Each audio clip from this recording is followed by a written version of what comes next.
Good morning, everyone. How's the Josh? Hi, sir. Welcome to this meeting number 49 of Mumbai Speakers Toastmasters Club. I'm Vishal Mehta, your Sergeant at Arms for today's meeting. I would like to begin by stating the mission of a Toastmasters Club. We provide a supportive and positive learning experience in which members are empowered to develop communication and leadership skills, resulting in greater self-confidence and personal growth. Now, I would like to mention the 3 ground rules that we follow in Toastmasters meeting. First, kindly switch off or put your phone in the silent mode. Second, refrain from talking about the 3 taboo topics: politics, religion, and sex. Third, please do not cross-talk while in the meeting. Since we are in the online Zoom meeting environment, there are a few instructions that we need to follow. All the speakers and role bearers are requested to prefix their role to their name so that it's easy to identify them. All speakers are requested to do a quick audio and video check before they start their speech. I request the speakers to also confirm that they can see the timer cards before they start their speech. I would request you not to type in the chat box when a speaker is speaking, as it disturbs the speaker. You can use the private chat while providing any feedback. Do not click the share button unless your speech or role requires you to do so. You can display a high five or a namaste while taking over or leaving from a role. You can connect with me for any technical glitch. I'm also the Zoom master for today. This meeting is being recorded. In case you have any reservations on your speech being recorded, please let us know and we will pause the recording. There are a couple of ways of giving applauses. If you're on video, you can clap like this or use the reaction button on your Zoom screen. We have a great session lined up today, so let's get started. It's my privilege and pleasure to welcome the presiding officer of the day. He is one of our most versatile and valuable members of our club, often wearing multiple. It's Sudha. Oh, Sudha, okay. Okay, so she's one of our most versatile and valuable members of our club, often wearing multiple hats and taking up multiple roles. With thunderous applause, let us welcome the president of our club and the presiding officer for this meeting, Madam Toastmaster Sudha Warrior. Over to you, Toastmaster Sudha. Thank you so much, Sir Toastmaster Vishal, for that lovely introduction and briefing of Toastmaster guidelines. So let me continue the greeting. How's the Josh? Awesome. Hi, ma'am. Yeah, Hi, ma'am. excellent. Hi, ma'am. So it's a wonderful morning and we have some amazing philosophical thoughts to go past our mind today, along with some good speakers, which we're going to hear. And we have some new members who have joined us, which is also very exciting. And do we have some guests who are a part of the meeting yet? I can see some new faces, but I think they are the visiting Toastmasters. Am I right? Yeah. Great. So today being the almost closing out to be the end of the second month of the year. Can you believe it? We are already into the second month of the year. And we have a very active week for Toastmasters and Mumbai speakers, especially because we are rearing up for our contest, which is happening on the 27th. There is work to be done every day, and we are very excited about it. So this is going to be the second contest season for us, and we have suddenly seen a big change in the way we have been seeing the support and the nominations of the members, which is so exciting because we were asking people to join us last time. And today we have almost 17 members who have registered for contests. I mean, isn't that great? I find it to be an amazing response. I mean, yes, we need to definitely have the drum roll, but then it's okay. We can do with our claps. But that's an amazing achievement. And that shows that in Mumbai speakers, we have the spirit, the passion, and all of us are charged to make sure that we get our best from the club. And kudos to that. On that, again, a story which I think I would like to share, which is about a lion, a small cub who was born into a normal family when you have a mother and father. And unfortunately, the parents lost their lives or rather the mother lost the life when the baby was born. And the father probably left the baby in the forest, the cub in the forest, and just went away. The cub had to really figure out how to, manage his life in a forest, because though he looked like a lion, he was not able to identify himself because he didn't have anybody around who could actually take him through this particular journey. So the thing which happened was he had some very good friends, which were the sheep. And he grew up amongst the sheep, and he started going around with them, probably started even eating the grass, which was probably not their food. But yes, he started believing that that's probably the food which he also should start consuming. And then came a time when there was a reason for the cub to realize that there is something different in the way he even roars. And he was wondering what is happening. He's not able to roar properly. And then he started even conditioning himself to bleat like a sheep. So then came a day when another lion came into the forest and started hunting and went after the group of sheep. What is it called? Fleet of sheep? Yeah, fleet of sheep. And then they realized that he saw a cub in amidst it. And the lion was amazed. It's like, what is happening? So he stopped chasing the sheep, and he stopped and started looking at the cub. And the cub was also confused to see somebody like him in front of him. And then the lion roared, and he again was confused, then took the cub with this, the place where the lions hold the cub, and then took him to a stream and a water body and made him stand there and look down. And he said, don't you see you're looking like me? And what the hell? And you don't know how to roar? Come on, try it. So after he looked at himself and he looked at somebody like him, he tried roaring, and his roar was amazing. It was like a real lion's roar. So after that, obviously, the lion took him along with him and probably guided him along the way. So the message on the story was definitely on how you look at yourself is very important. How you see and believe yourself is so important in terms of how you come across. What are the thoughts which go across your mind is what comes into action, and that's what is getting perceived by people around. So with that in thought, and getting seamlessly into the theme of the day, which is also going to be talking a lot about our reflections and how we spend time on these to make our life more enriching and also probably suited to the thoughts that we have in our mind. So the person who's going to be taking us through this is going to be our past president, and he is a very sincere Toastmaster, and he has been involved in the initial founding. He was a founding member of the club. So yes, he has been with us for a very long time. 10 plus years of experience in learning and development arena, loves exploring the unknown and challenging the norm.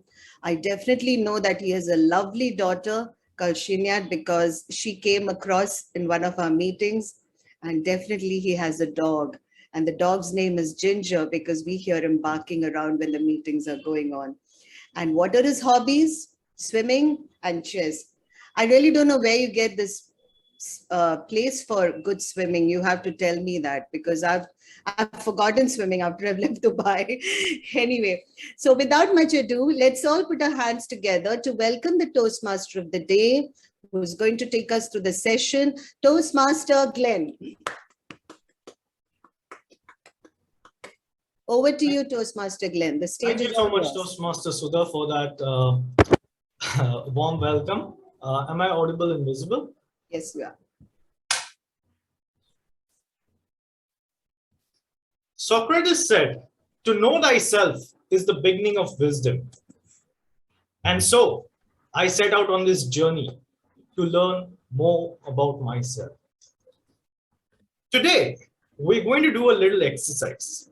What I'm going to do is I'm going to take you through my life journey, the different various stages that I have lived through. But what I want you to do is to picture yourself at those different stages and reflect on what you were doing and what you wanted to do at that stage. So this way, we reflect back in time and see if we are on the right track. Don't worry, this is not a yoga class, I promise. Are you guys ready? So I will need to share my screen for this.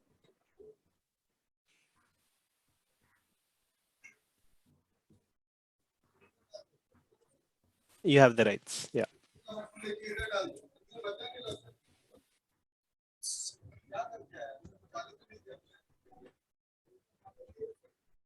Okay. Do you guys see a blank screen in front of you? Yes, we do. Yes. All right. So now to get started, fellow Toastmasters and esteemed guests, we'll start right at my childhood. Do you guys know this character? Okay, fair enough. If you know, it's fine. If you don't, that's fine too. But pretty much this was me, right at childhood. Full of aspirations, a lot of questions, and pretty annoying at the same time. Growing up, I wanted to be, now this is my early childhood. This guy. This is Captain Kirk of the USS Enterprise. This is my early childhood, right? Now, like I said, this guy was the captain of the Starship Enterprise. This is Star Trek. There's a lot of movies on Star Trek. I believe you guys should watch some of them because I'm sure you will enjoy them. Now, the problem is this particular spaceship flew across galaxies, right? And that's exactly what I wanted to do. But to begin, let me share a list of my problems in early childhood. And again, I don't want to overburden you, but just I'll name a few. Algebra, geometry, trigonometry, history, and the list goes on and on and on. And that's what made Captain Kirk fly out of the window. Remember, fellow Toastmasters, I want you to picture yourself at these stages in your life too. That's how we reflect. Moving on to the next stage of my life. This is my early teenage. And fortunately for Team India and its captain Ritik here, you see, that didn't work out very well either. So that's early teenage. I'm sure you guys had similar aspirations. Some of you might wanted to grow up and be Miss World, Miss Universe, Mr. World, join the Olympics and so on. Moving on to my early adulthood. Now this is 20 guys. So don't judge me when you see this. But this is, or judge me. This is the guy I wanted to be. I'm not sure if you guys can relate to him. But this is Charlie Sheen. There was a sitcom on television that ran in the early 2000s called 2.5 Men. For those of you guys who have seen this, you would be able to relate to what I'm talking about. But again, just to name a few, this guy has had a glamorous life, both on and off television, rich and famous. And just to give you a little bit of an example, the money he made $1.8 million for a 20-minute episode. That literally translates to around 14 crores for 20 minutes. Imagine we are running this session for 2.5 hours. You do the math. How much would I earn? So that's who and what I wanted to be in my early 20s. Let's look at early 30s, mid 40s. And suddenly, I find myself staring down this lane. Do you guys know who this guy is? He is, again, another guy on the same sitcom. He's actually a brother who's living off his brother's money on his couch. But don't worry, guys. I haven't reached that far yet. All right. And that's the very reason why we are having this particular wake-up presentation, wherein we want to ensure that you and I don't get on that track, and wherever we are, we're able to make a comeback and go in the right direction. So without any further ado, let me also now get this particular meeting started. For the benefit of the guest, I'd like to share that the meeting will be broken into 3 different segments. One being the prepared speeches, the second will be the table topic round, and then the third will be the general evaluation. So to get started, let me now call upon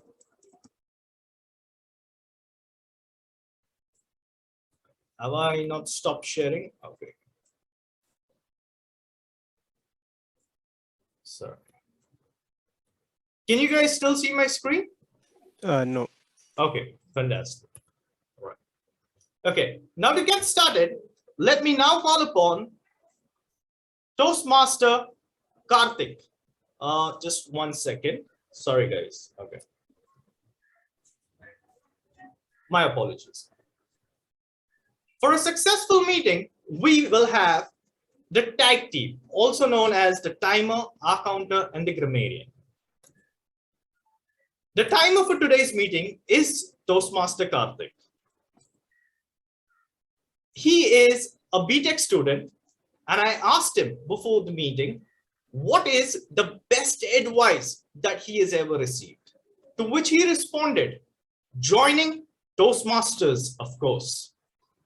He likes to think and observe before he takes any steps, especially when it's to do with his futuristic goals. Toastmaster Karthik, can you please share the timing guidelines? Thank you, Toastmaster Glenn. Yeah, as timer, I will be helping the speaker to express their thoughts within the allotted time limits. My duty is to time prepare speeches, table topics, speech evaluation, educational sessions during the time meetings. To help me in performing my role, I have these 3 color cards. The green card indicates qualifying time for your speech. The yellow card indicates target time for your speech, and the red card indicates maximum time allotted to you. For an icebreaker speech, I will show the green card at 4 minutes, the yellow card at 5 minutes, and red card at 6 minutes. For a 5 to 7 minutes prepared speech, I will show green card at 5 minutes, the yellow card at 6 minutes, and the red card at 7 minutes. For prepared speeches, we have a grace period of 30 seconds on either sides of the time limit. I will present the time report when called upon the Toastmaster of the day. After the prepared speech is presented, your time report as and when called by the Toastmaster of the day.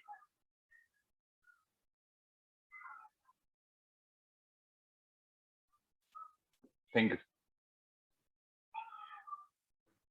Thank you so much, Toastmaster Karthik. Our counter for today's meeting is Toastmaster Sachin, who is a software engineer with Morgan Stanley. And I asked him to share some of the worst advice that he has ever received.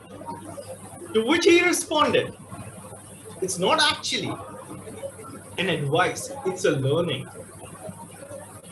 He once trusted a senior employee who apparently benefited from the advice that he shared with Toastmaster Sachin. Ouch, haven't we all learned that? Might I say, Toastmaster Sachin, Welcome to the corporate world. Sometimes it's easier being a politician. Over to you, Toastmaster Sachin. Thank you, Toastmaster. So, today it's Sunday. We are here for our, You're not audible, sir. it's for all like. You can maybe try disconnecting the headphones. Or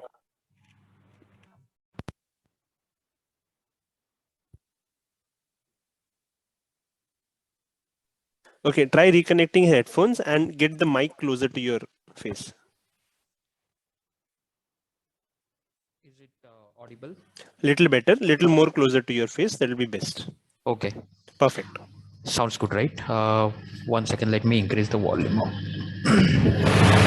I hope it is better. Than before. Okay. Thank you. Sorry for this inconvenience. So, today is Sunday. We are here for our 49th meeting. And, we all have, sorry guys for this boring monologue. You might have noticed I use many filler words and many statements. So my role today as a counter, to capture those kind of words from your speeches and give back to you the score actually you are covering using these mispronounced words. So generally it's very natural and habitual to use these words when to fill the silence between sentences, but it's better to avoid them because it makes your speech less interesting and less impactful. So as a counter, I will count your score and please help me to write your score as low as possible by not making these mistakes. I will present my report once called upon by Toastmaster Clay. Thank you. Over to you, Clay. Thank you, Toastmaster Sachin. The grammarian for today has over 21 years of experience in training and data analysis. I'm sure nobody else can relate to that as much as I can. Toastmaster Vishal, I asked him, what would he tell his 14-year-old self if he had the chance to meet him? To which he responded, don't just have a dream, but have an action plan so that you can realize that dream. Over to you, Toastmaster Vishal. Thank you, Toastmaster Glenn. I hope I am visible and audible to all. Thank you. Toastmaster Glenn and my dear friends, fellow Toastmasters and guests. As a grammarian, it is my responsibility to pay close attention to all speakers and listen carefully to what they are saying, the usage of language. And it does not mean that I am perfect at it. So please do point out that if there is something that you have to add, please do that. I'll take notes for improper usage of language, as well as it is also my responsibility to point out whatever the outstanding words or quotes, sayings or thoughts used by people here. As a grammarian, it is also my duty to introduce you to the word of the day. Can I share my screen, please? You have the rights, you may.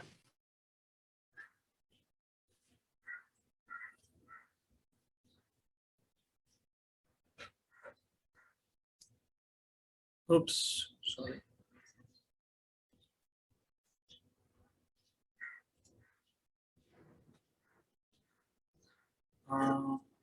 My computer has stopped responding. Just hold on.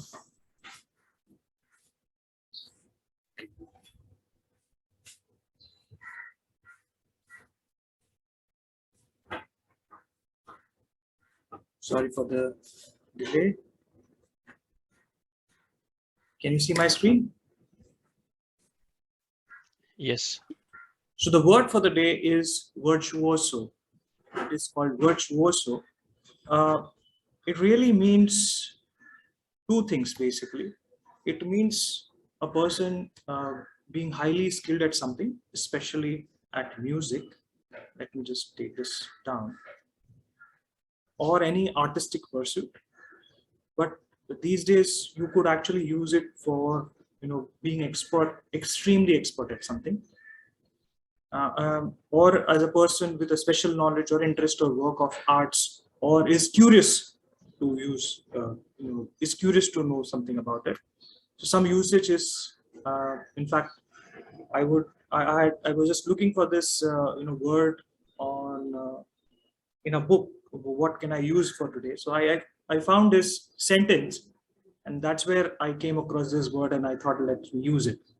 It is, as a child, you and I all were an expert and an accomplished virtuoso at learning new words. It is said that if you are in school, you learn 200 or 300 words in a year. But now when we are out of school, we are hardly learning maybe 50 to 20 words, 50 to 100 words a year. Okay, that's the maximum that we learn. And another word is he's a virtuoso in kitchen. So here in this case, there is nothing related to music, but though it has been used in a normal language.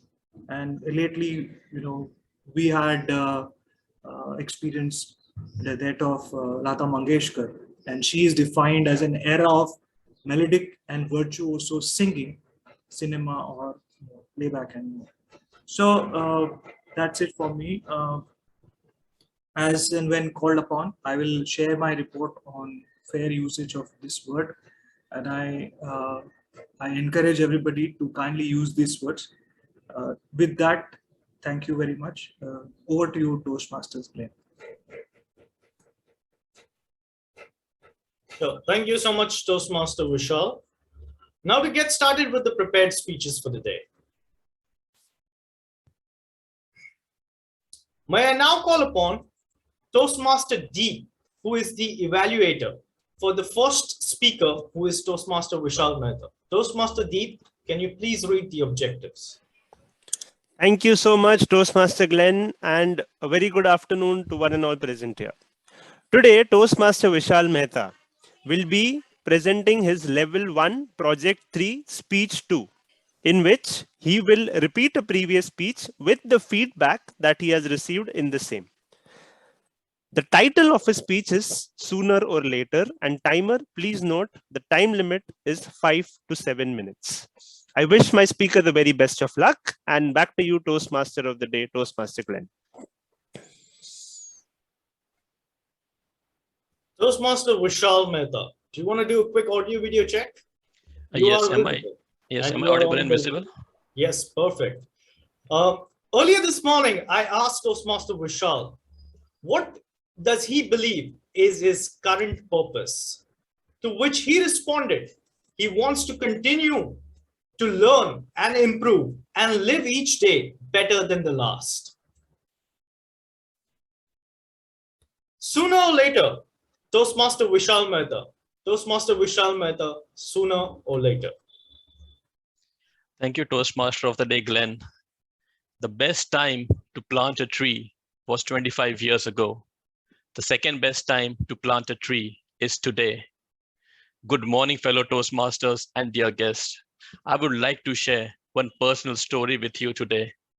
I always wanted to learn swimming, but don't know, for some reason, I just kept telling myself I will do it later in life. Childhood came to youth, and youth came to midlife, and I just kept delaying it for no good reason. This is called procrastination. I would like to give you all a sneak peek inside the mind of a procrastinator. It basically has three characters. The first character I would like to call as the rational decision maker. He is extremely virtuoso, dedicated, and committed. He knows exactly what to do and how to do. You can consider him as a driver with a steering wheel in his hand, and he is committed to take you to your destination. We would ideally want this guy to have control of most of the time, but this does not necessarily happen. That is when the second character comes into play.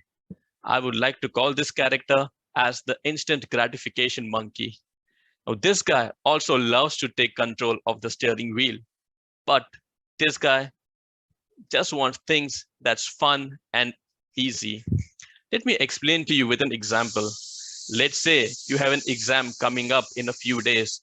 The rational decision maker knows that he has to study, but the instant gratification monkey would say, I heard there's this amazing new web series that has come up.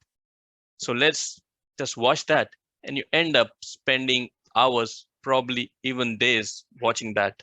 Or another example could be you have an important meeting coming up for which you need to prepare a presentation, but the instant gratification monkey would take you on a ride of social media for hours. You get my point. Now, I'm not against the instant gratification monkey completely. At times, we do require some well-earned leisure time.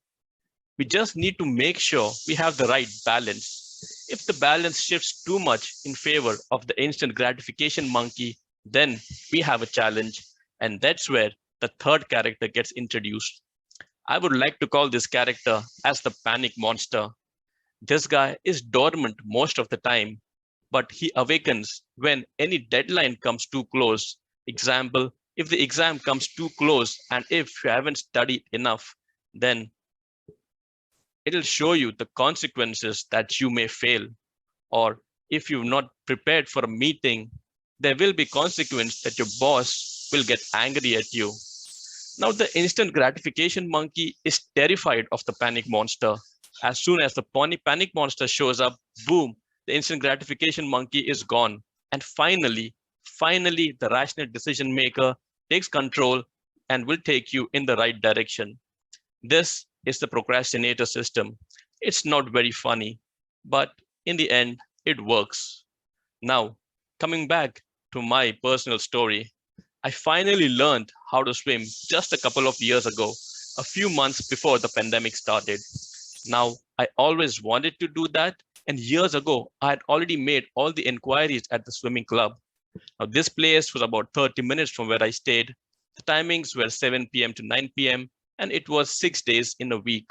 However, my mind came up with all sorts of excuses, and some were really funny ones, like I can't do it because there would be too much traffic in the evening.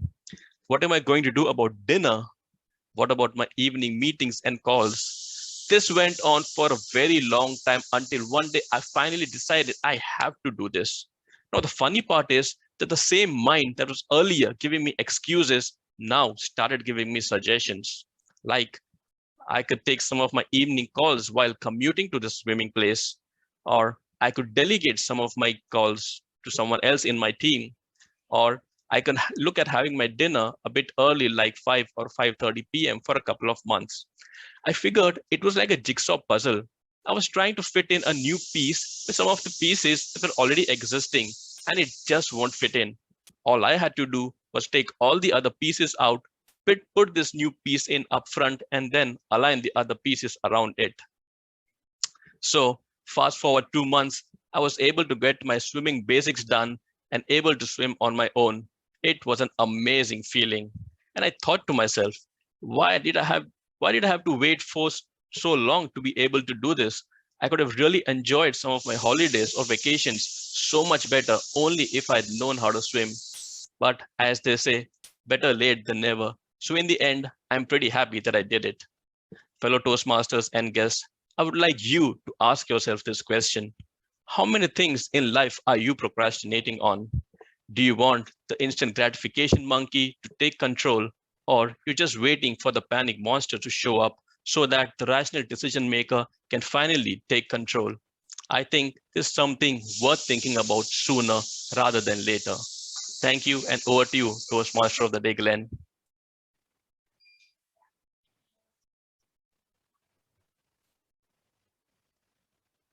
Thank you so much, Toastmaster Vishal, for that inspirational story. I'd highly encourage the audience to share your individual feedback with him on a personal Zoom chat.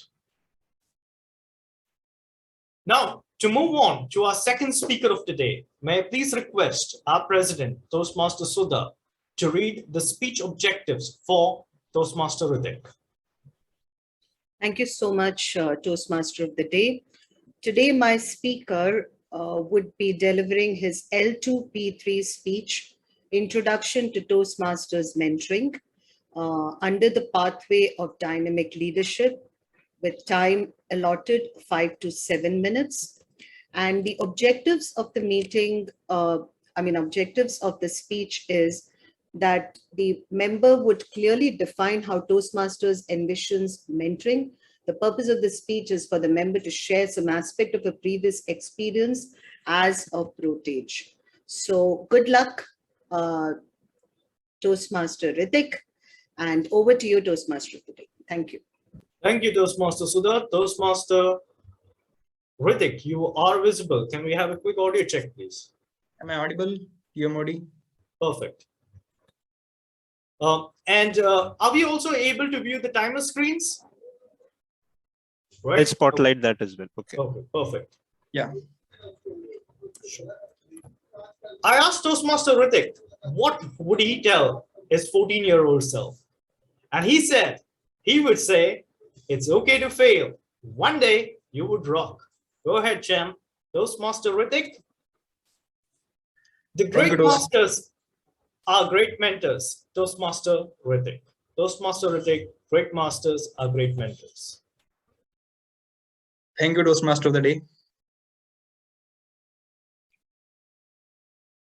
A mentor is someone who sees more talent and ability than you yourself sees into you.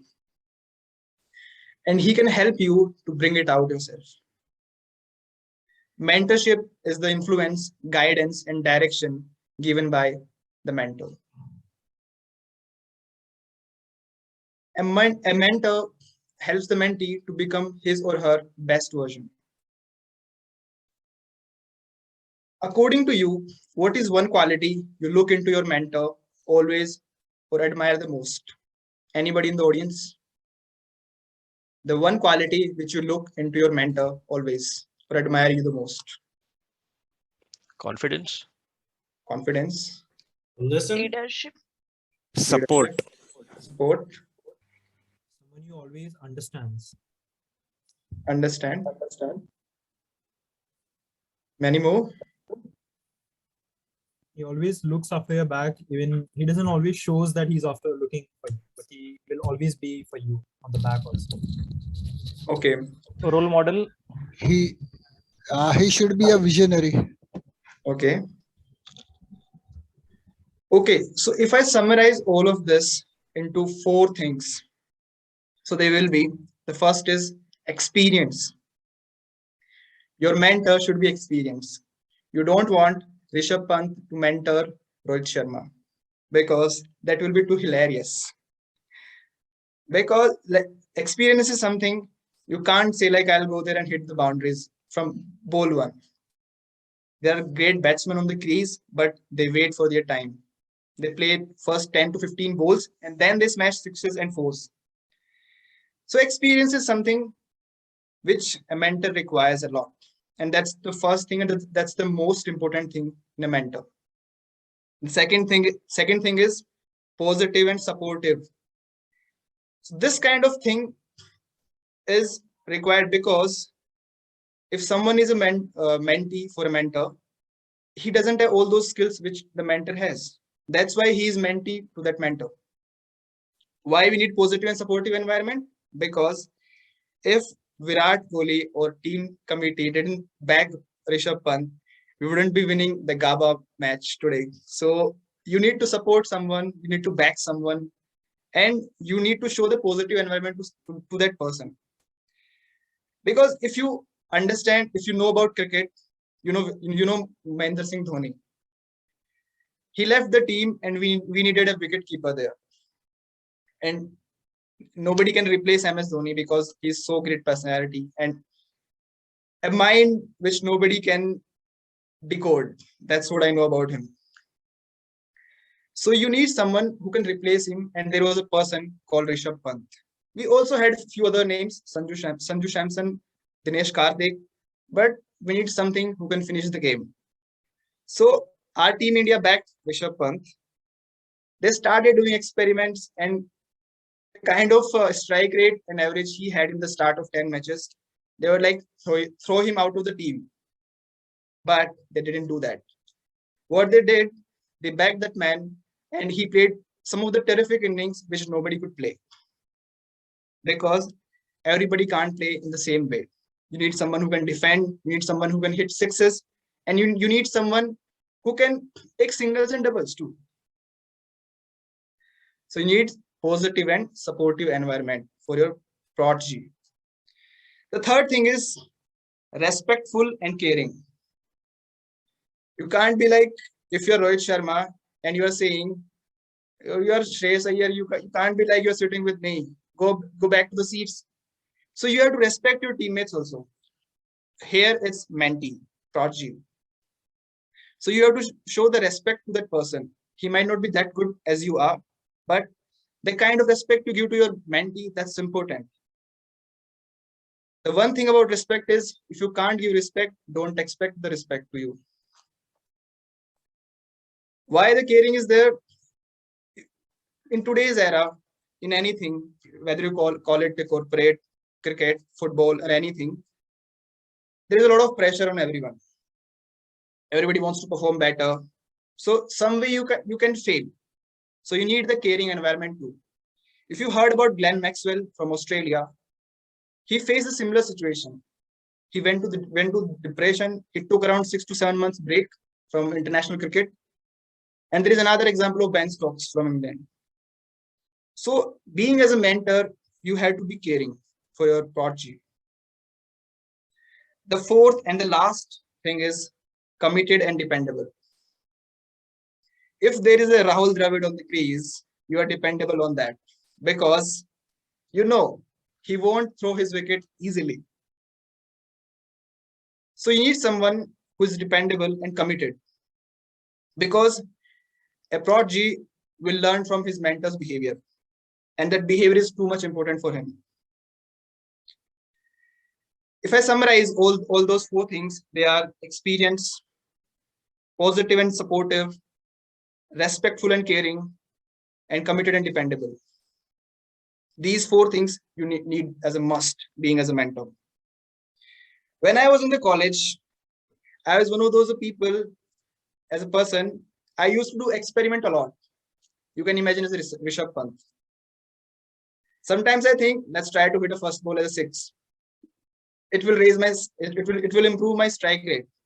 But the later I learned from my mentors, it's way more important than defending the ball is way more important than hitting a six, because if you throw the wickets, you throw everything.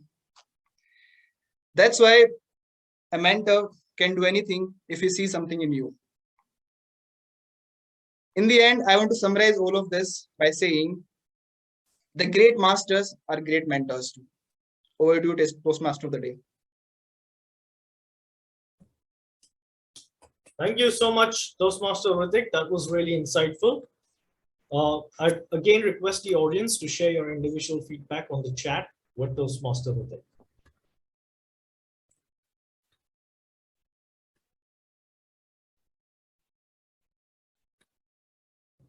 I now request Toastmaster Kirti to share the speech objectives for the third speaker, who is Toastmaster Mugdha. Toastmaster Kirti, over to you.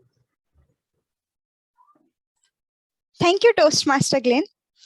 Today, Toastmaster Mugdha is going to deliver her Level 1 Project 2 speech from the pathways Writing a Speech with a Purpose within 5 to 7 minutes. The purpose of this project is to learn or review the basic method for writing a speech with a defined purpose and to present a well-organized speech on any topic. Thank you, Toastmaster Glenn. All the very best, Toastmaster Mugdha. Over to you. Thank you, Toastmaster Kirti. Toastmaster Mugdha, you're visible. Can we have a quick audio check, please? Am I audible? Yes, you are. I asked Toastmaster, okay, so firstly, Toastmaster Mugdha has just moved to the city and is surely but slowly cementing her place here.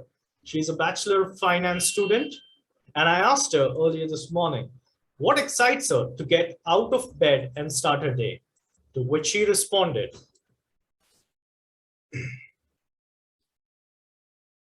just exploring life in general. meeting new people and creating new friends. On some days, just sitting at home and enjoying a quiet family dinner. In the quest of immortal pot of nectar, Toastmaster Mugdha, in the quest of the immortal pot of nectar. Do you know a festival that is over 2000 years old? Do you know a festival that attracts more than 10 crore people from all over the world? Do you know a festival that can create 6,50,000 jobs and can earn a revenue of 12,000 crore in a span of 55 days? It's none other than the Kumbh Mela. Good morning, fellow Toastmasters and dear guests. Legend has it that the gods once lost their strength.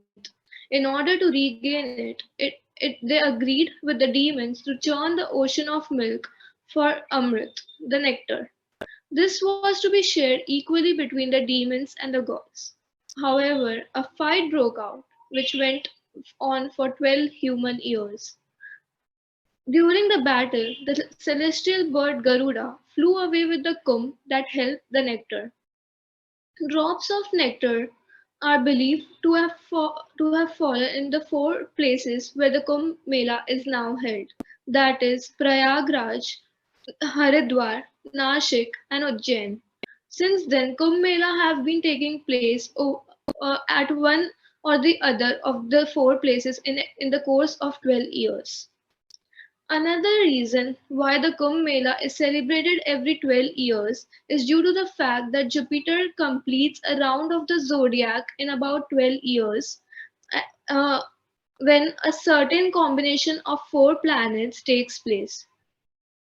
I went to Allahabad with my cousins who stay abroad.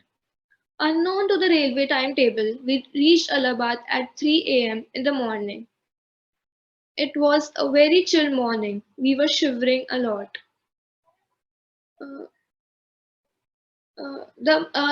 My Polish cousin, she was not shivering at all because she is used to all of this, all the winter there. Then we landed. Then we landed on the banks of Ganga River. Despite being so cold, we saw a stream of monks as far as the eye can see, ready and worshipping at 4 a.m. in the morning. A monk came to us as to check whether if we needed something. We were so puzzled and in shock, and we were curious to know about all the rituals that were celebrated there. So the Polish cousin first asked the monk. So firstly, the monk asked the Polish cousin, "Where are you from?" The Polish cousin replied that I am from Poland. The monk replied, "Oh, that's great. Indians are respected a lot in Poland." Uh, and I was shocked and I asked, "Really?" The monk replied, "Yes. Thanks to our Maharaja Jam Sahib of Navanagar, during World War II, when no country in the world was ready to accept Polish people as refugees, the Maharaja not only gave them an asylum but also treated them as his own children, abiding by the philosophy Atiti Devo Bhava, or guests are God. Then I asked, "Why do you pray so early in the morning, that is between 3 a.m. to 4 a.m.?" The monk answered that Hindus believe that submerging themselves in the sacred waters on the most auspicious day of the new moon will absolve them and their ancestors of sin, thus ending the cycle of rebirth. And at this time, the moon is the strongest. Then we asked another question, that why we looked at a monk and asked, "Why is that monk sleeping while standing?" The monk replied, "In order to have a better posture while meditating, monks believe in sleeping upright and thus train their bodies for the same." In curiosity, I asked, "I've also heard that some monks take a vow of silence. I've always been curious why." To this, the monk replied, A monk's vow of silence is a way to practice proper speech. Monks feel that they would avoid if they avoid saying anything negative. They would avoid saying anything negative by avoiding reading anything that by avoiding saying anything that comes to mind. For them, speaking with silence is a way to practice non-violence. Then then the monk said that he has to go for his rituals and he left.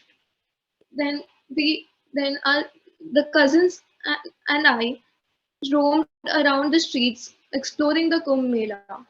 The next morning we also tried a lot of food that is famous there, that is the tandoori chai, which is which is served in a kulhad and it tastes really good. Then there's lassi, there's kanmul, it is a root fruit which is also a must try. It is also believed it is also believed that the water in the Ganga river is so pure and it stays fresh throughout. It always stays fresh. So in curiosity, we poured a little water in our bottle to to check whether if it will go bad. So we brought the bottles at home, and we frequently, when we call each other, we check and see if the water has gone bad. And to our surprise, the water is still fresh and it never goes bad. So I would recommend everyone to visit the Kumbh Mela and have this magical experience at least once in your lifetime. Thank you.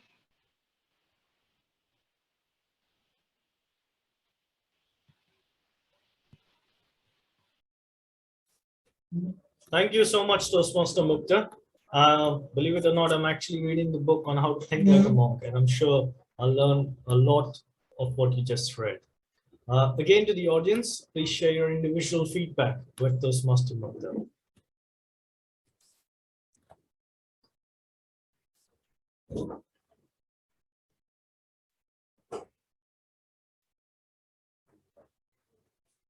May I now request Toastmaster Vanitha to come up and share the speech objectives for our final speaker, Toastmaster Sarika. Thank you, Toastmaster Glenn, and good morning to Toastmasters and guests. So my target speaker, Toastmaster Sarika Shah, is attempting her Level 1 Project 2 speech. As a part of this speech, she'll be demonstrating that she has applied the feedback that she's received as a part of her first project. All the very best, Toastmaster Sarika. Thank you so much, Toastmaster Vanitha. Now we have Toastmaster Sarika and I can see you. Can we have a quick audio check, please? Am I audible, visible? Yes, you are. So Toastmaster Sarika is a woman of law and order. So my question to her had to be in sync. And that's the reason I asked her if she could create a law which she could enforce on everyone, what would that be? And I really loved the answer to this. She said she would make it a mandate for everyone to plant a tree on their birthday. This way, she would ensure that the generations to come have our planet Earth to live a very successful and happy life. Truly inspiring. Toastmaster Sarika, my mom, my life, my mom, my life, Toastmaster Sarika. Sorry, but I'm not able to see the timer screen. The timer will be black, and then as you finish 5 minutes, it will turn green. Okay, perfect. Good morning, fellow Toastmasters and my dear guest. Today, I'm going to share a piece of my heart. I'm going to share a story of a person who's extremely close to my heart, my mom. My mom was born 68 years ago in a small village in Rajasthan. She was one among the 10 children to my grandparents. A typical small Rajasthan village where women were more focused to do household chores rather than study. She went to school but dropped out at grade 5. At the age of 18, She married a person whom she never met, she never saw, and moved to a different city called Mumbai. At the age of 24, she was a mother to 5 kids. Now imagine a 24-year-old girl who's now a woman, a daughter-in-law, a mother, and a wife. New city, new family, new motherhood, and maybe new dreams. I don't know. She never paid heed to any of her dreams. She devoted her life completely towards the kids and the husband, my dad. My dad was the pillar of our house. She was so overly protected by my dad. For every decision, she was dependent on my dad. She was completely dependent from buying groceries to running the house to taking even a small decision of going out. She was extremely dependent, less confident, very scared of the world. As a kid, I used to always wonder why she is so dependent. Why can't she take charge of her life? But 35 years passed like that, and she grew with us, always being shadowed or overprotected by my dad. I still remember when they used to walk together. My dad used to walk fast, and my mom, she had her slow pace while walking. My dad used to walk ahead. He used to wait, let my mom come. My mom used to reach that spot. Again, my dad used to move forward. My mom used to follow. So my mom has always been a follower, is what I had always thought. One day, we found out that my dad had cancer, stage 3 cancer. He passed away in 6 months. We all were shattered. We were broken. We didn't know how to cope up without him.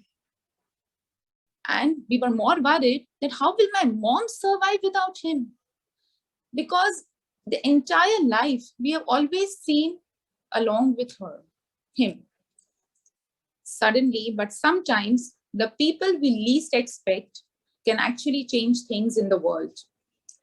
She took charge of her life. She wiped her tears and gave us the courage to move forward. I still wonder, from where did she get so much courage? Was she the same old woman, so naive, so less confident, so scared of the world, but now became the most courageous, most powerful, and the most confident woman and ready to lead the path. She was no longer a follower, but the follower became a leader. I always wonder that God gives us the strength when we actually need it. And this exactly happened. Everyone has a potential in it. It's just that we have to discover it. She started living life of her own. She started taking every decision of her own. She's now actually a role model, and she became the pillar of our house. So my mom is my strength, my pride, and she is actually my life. And I really tell you, friends, I would really definitely advise you on one point that everyone has the potential. And I was so wrong in judging her that as a kid, as a grown-up, but now she's a true inspiration to every member of my family. She's living a beautiful life. Without dad, of course, she misses him a lot. But yes, she lives a beautiful life now. And she is my strength, my pride, my mom, my life. Over to you, Toastmaster of the Day.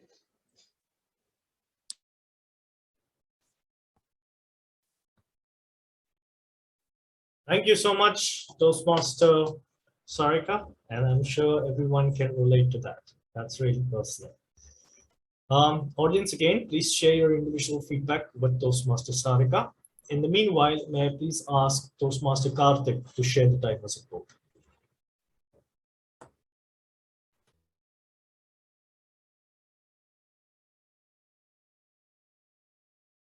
Yes, sir. Am I visible and audible? Yes, sir. The Toastmaster Vishal Mehta took 5 minutes and 34 seconds and is qualified. Whereas Toastmaster Ritik took 5 minutes and 50 seconds. He is also qualified. Toastmaster Mugdha Agarwal took 5 minutes 7 seconds. She's also qualified. Toastmaster Sarika took 4 minutes 46 seconds. So I'm very much confused if she's qualified or not. She took 4 minutes 46 seconds. Over to you, Toastmaster. Toastmaster Deep or Sudha, can you confirm on that? I think it is, right? Technically, no, it's not qualified. Yes. Sure, no worries. Better luck next time.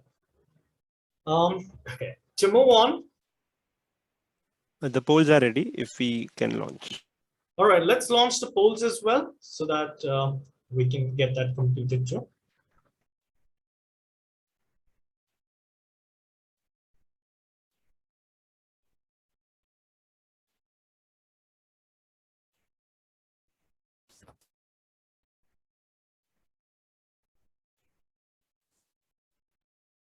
Believe that everyone's completed the polls. Now to continue with the theme of this particular meeting. A little while ago, I've just shared my entire life journey with you and different stages of my life. My purpose was so that you could picture yourself and resonate with me so that we can connect emotionally at those different stages. I hope you did. Now, to get back on the right track, I also wanted to share a quick remediation plan, basically just 3 points that I believe you can apply to any area of your life. So I'll start with the first point. The first one is to have the right attitude. It is very important that you have a right attitude. Now to begin, let's say, as a matter of fact, you need not have the right attitude. You can have a crappy attitude to begin. But as you continue to see improvement, you continue to see changes, that attitude will improve. And that's what is important if you want to change your life and get back on the right track. So point number 1, have the right attitude.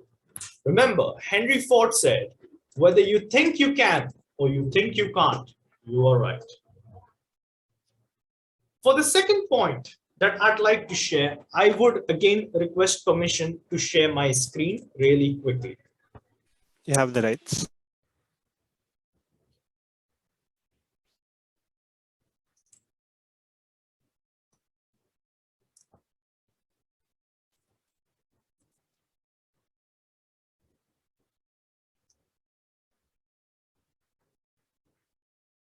One second, guys. Sorry.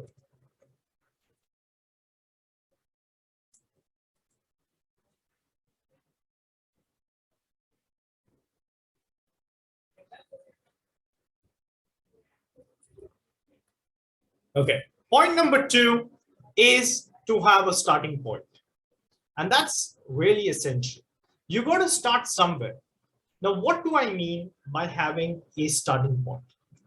Let's take the example of the gym, because that's really easy to relate to. When someone starts to work out, especially the guys, you're thinking of this guy. He's the Rock. No disrespect, but this guy is a beast. And let me just tell you that even if you decide to eat boiled chicken with no salt for the rest of your life, you're not going to be anywhere close to him. Sorry, guys, neither would I. So having a starting point and accepting the fact that this is who you are and what you are, that is really, really important.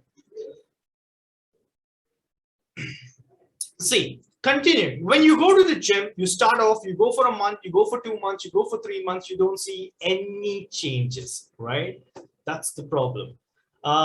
You can use the weighing scale, you can use the measuring tape. Some of you guys may take a photo, but the point is, change the matrices, have realistic goals. You need to optimize to maximize. So understand where you are, set some realistic expectations, and then as you see progress after a month, 2 months, then you keep changing those goals, keep changing the way you measure yourself, and so on. So you can apply this to any aspect of your life, right? Let me break this down for you at a club level. Now, at the club level, so that we can understand this a little better and we can stop sharing my screen.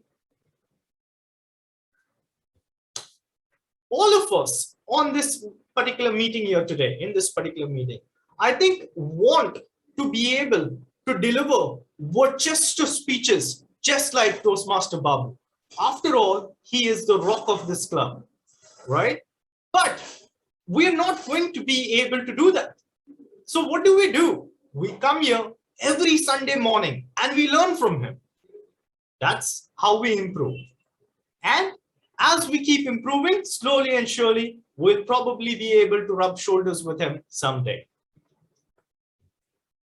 In the interest of moving on, I'll come back to the third quality a little later, but in the interest of moving on, let's get started with the next segment of today's session, which is the table topics. For that, may I introduce Toastmaster Urmila, who is the secretary of our club, has recently joined us and has done some stupendous roles over the last few months. Over to you, Toastmaster Urmila.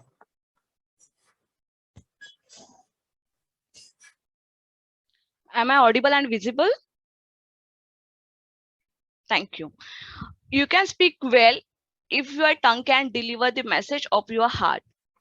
Good morning, Toastmaster of the day. Good morning, fellow Toastmasters and guests.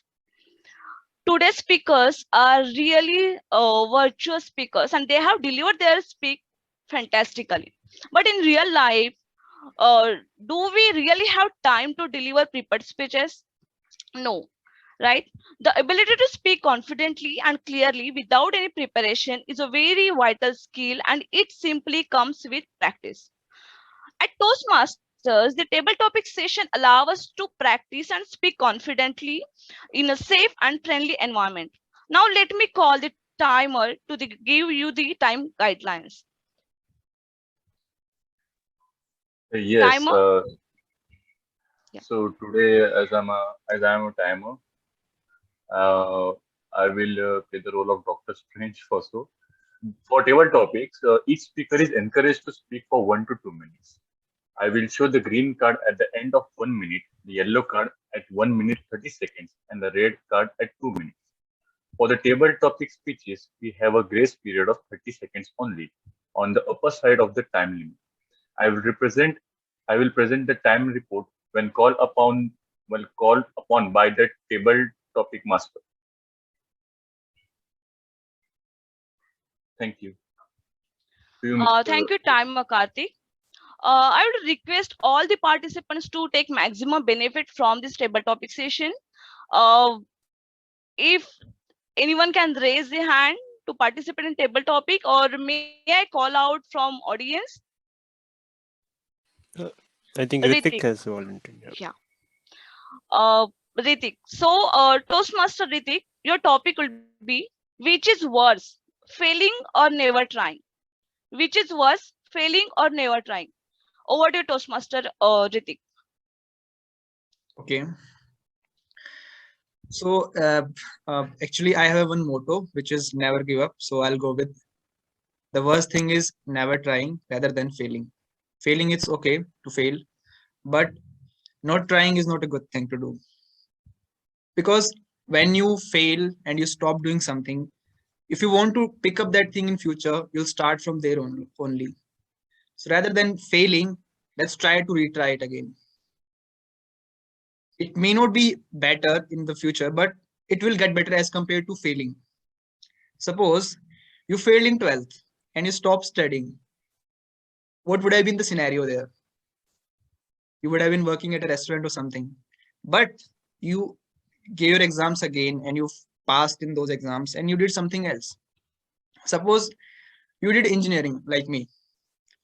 So you'll be able to work in some good MNCs or something.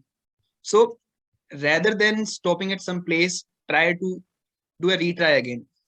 Just try it again. And for me, the funda is never give up at all. You might fail. It's okay to fail, but keep on trying. Never ever give up. Over to you, table topic master, Urmila. Thank you, Toastmaster Ritik. It was really awesome answer. Second speaker will be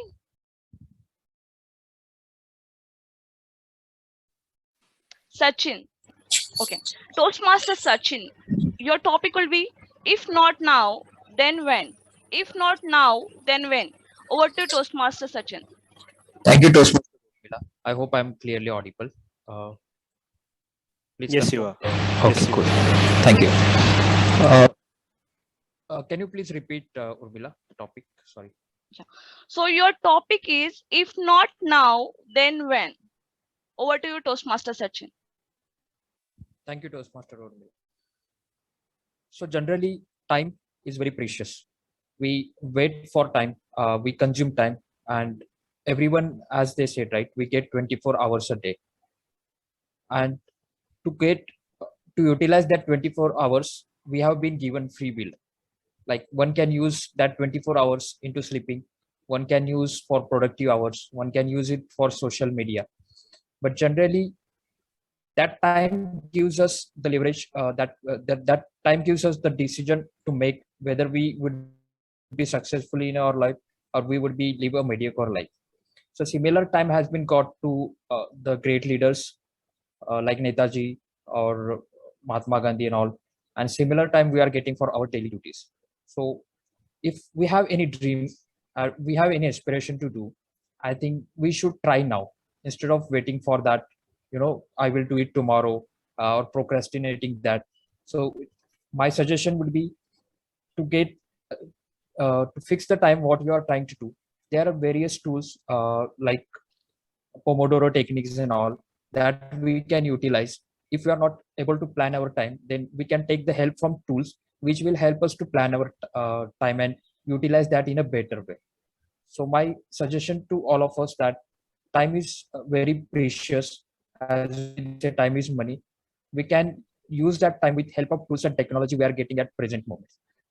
Thank you, Toastmaster Urmila. Over to you.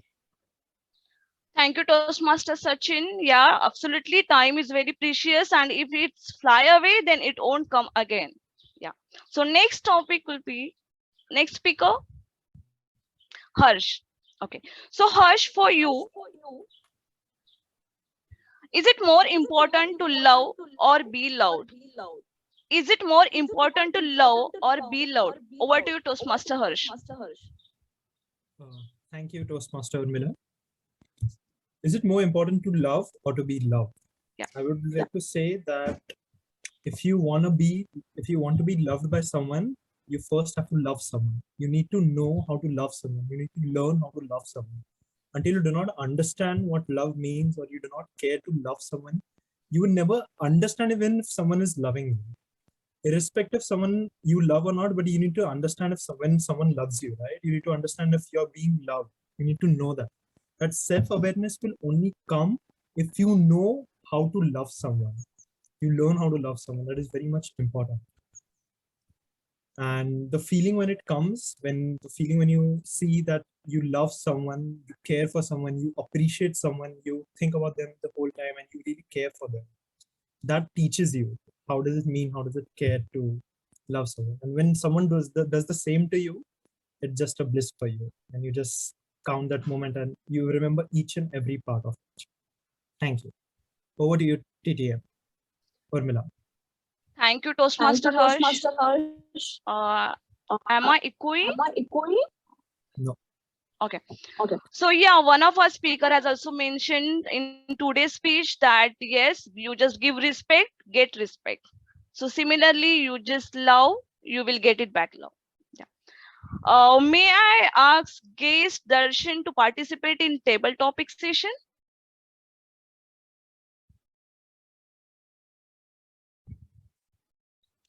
Darshan, come on.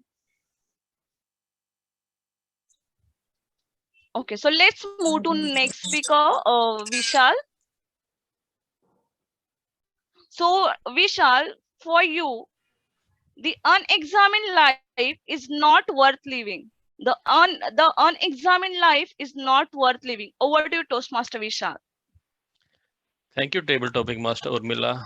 The unexamined life is not worth living. Actually, this is an interesting one because we all have to analyze our life at some point or the other. And there are different ways in which we go through, like from our childhood or to our youth. There's a lot of different ways that we experience this. So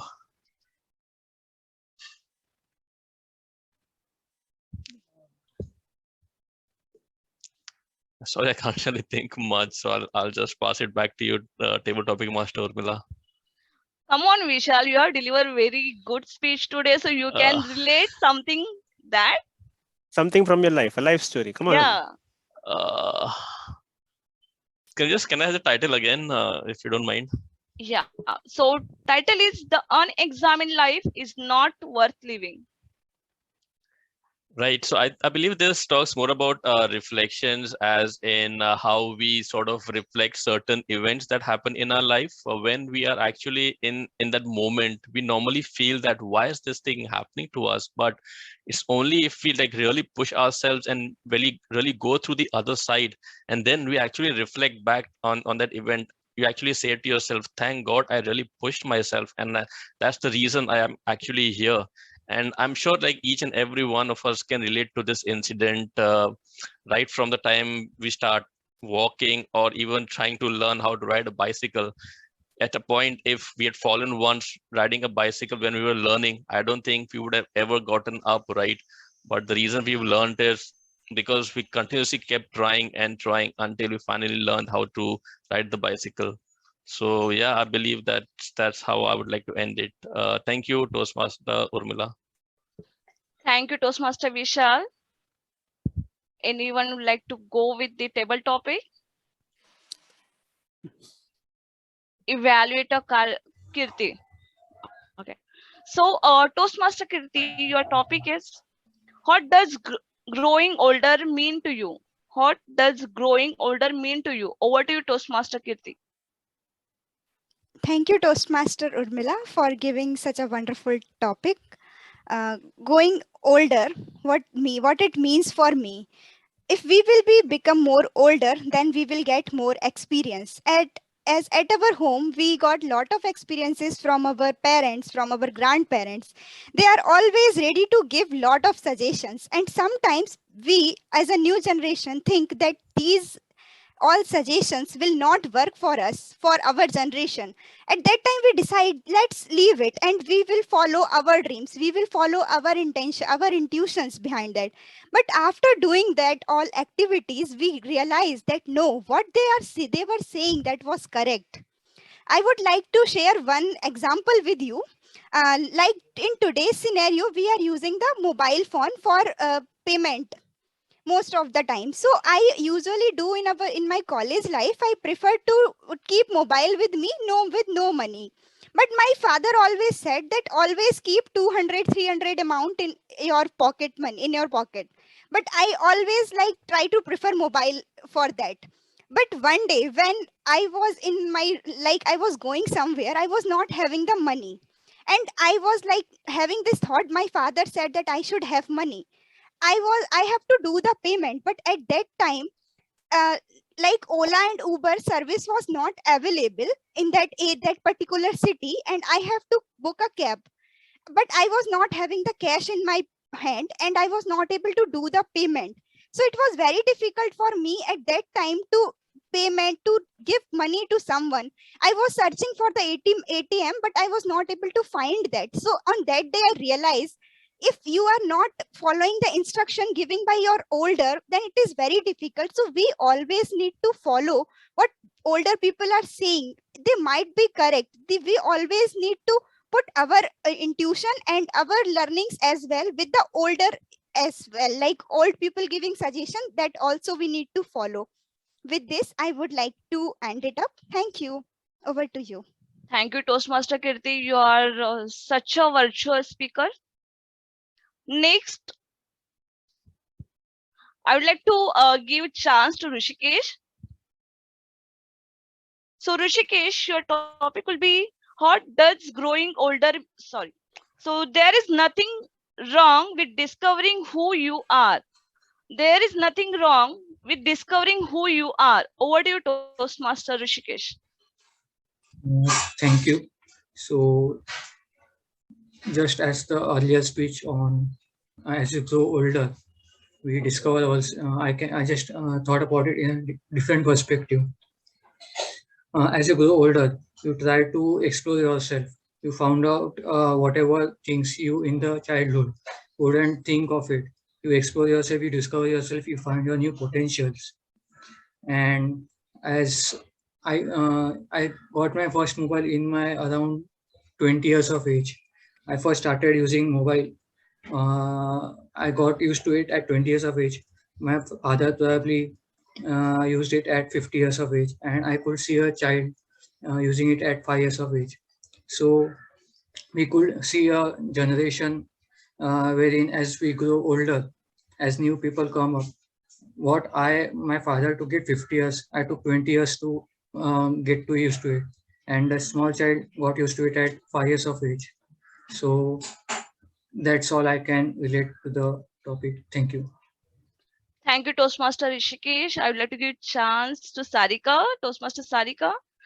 Okay, so Toastmaster Sarika, your topic is, when did you last push the boundaries of your comfort zone?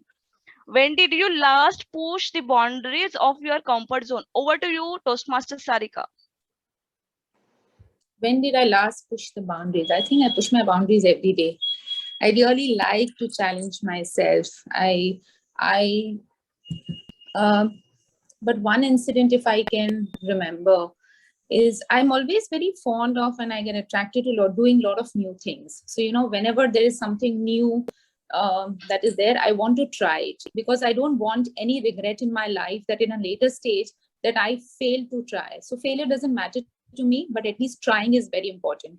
So I used to always wonder, and there is a formation of silk. I don't know whether people know here or not. So it's on a string, and you do workout and on a string, and you need really strong arms and muscles for that, and you need really good strength. So it's like a gymnastic, but it's on silk with the help of a rope, not a rope, but it's a cloth, and the act is called silk.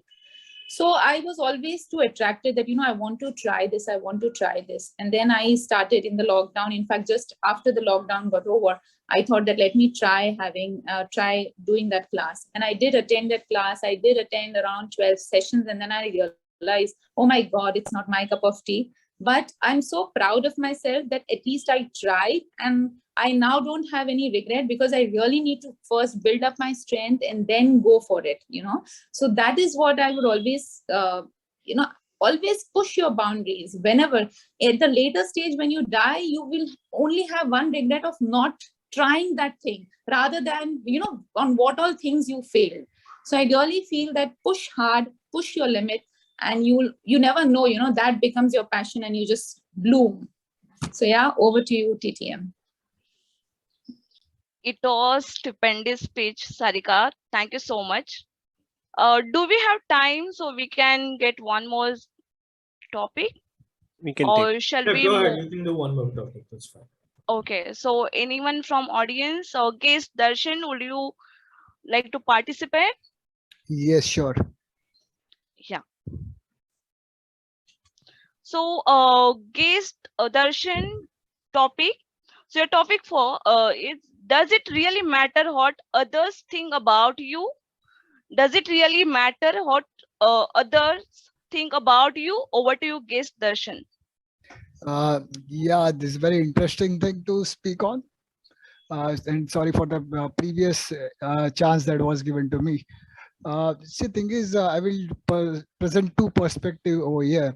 We are a social animal, and it is important that whatever acts you do or things you undertake are received well in the society and your peers. So yeah, it does matter. I guess it is a contrarian view, but it does matter about the things you do and how they are perceived. But at the same time, a person is an individual, has his own dreams, capabilities, and abilities. So if he wants to achieve something more, he needs to have courage and try to achieve a task rather than thinking about what a person or other persons will think about his failure. So yeah, there are two perspectives. Person should not be constrained by what others think or view about his action and go for a thing that he wants. At the same time, a person should also act and conduct in a manner so that he's respected in the society. Thank you, Darshan. Okay, so may I call timer with the time report?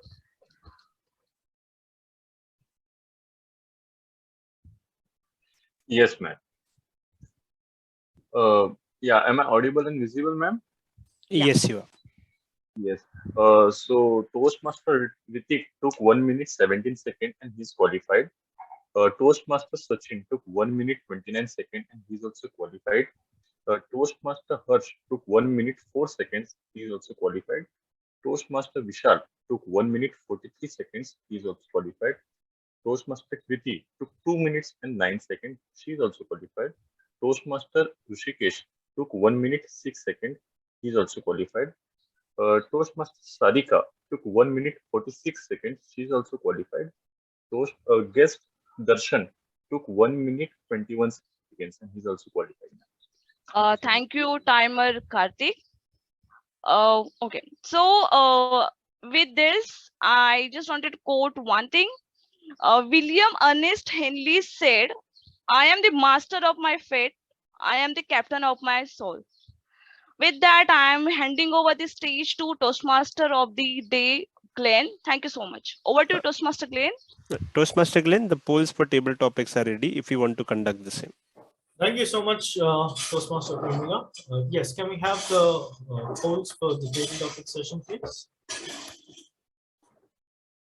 Sure, give me a second. Yes, the polls will be on your screen. Please vote for the, I believe, just give me 1 second.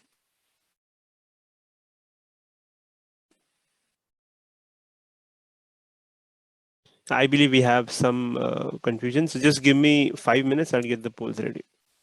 Absolutely, that's fair enough. I think we can run the polls a little later in the day. Now, we'll just continue with the theme of today's meeting.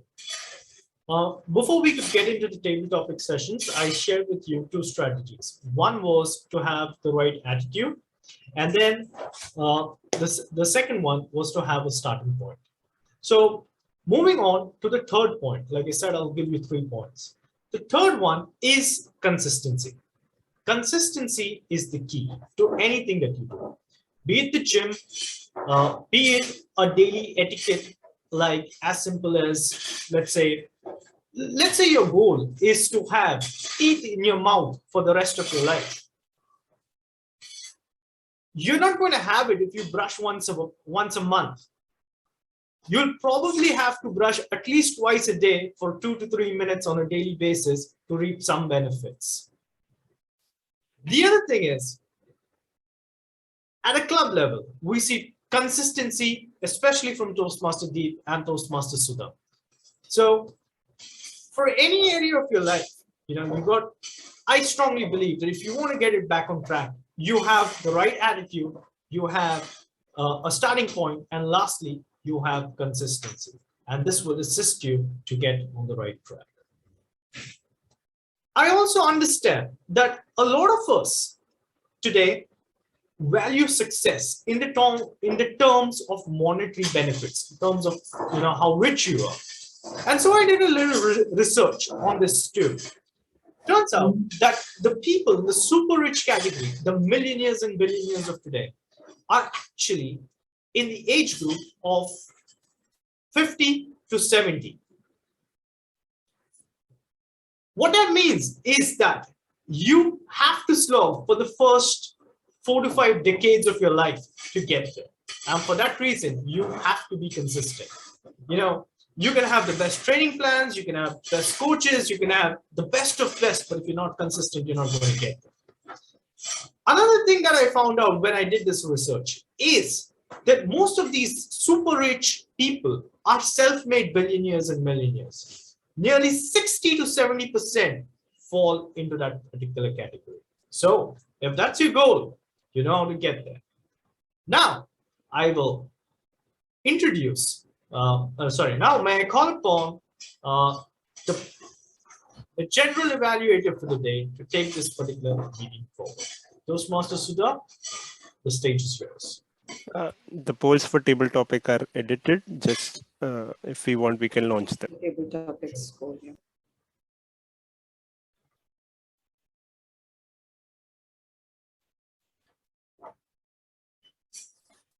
Thank you. I think everybody would have had a chance to complete that.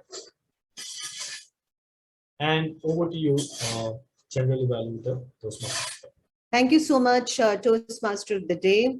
And welcome to the last section of today's Toastmaster meeting.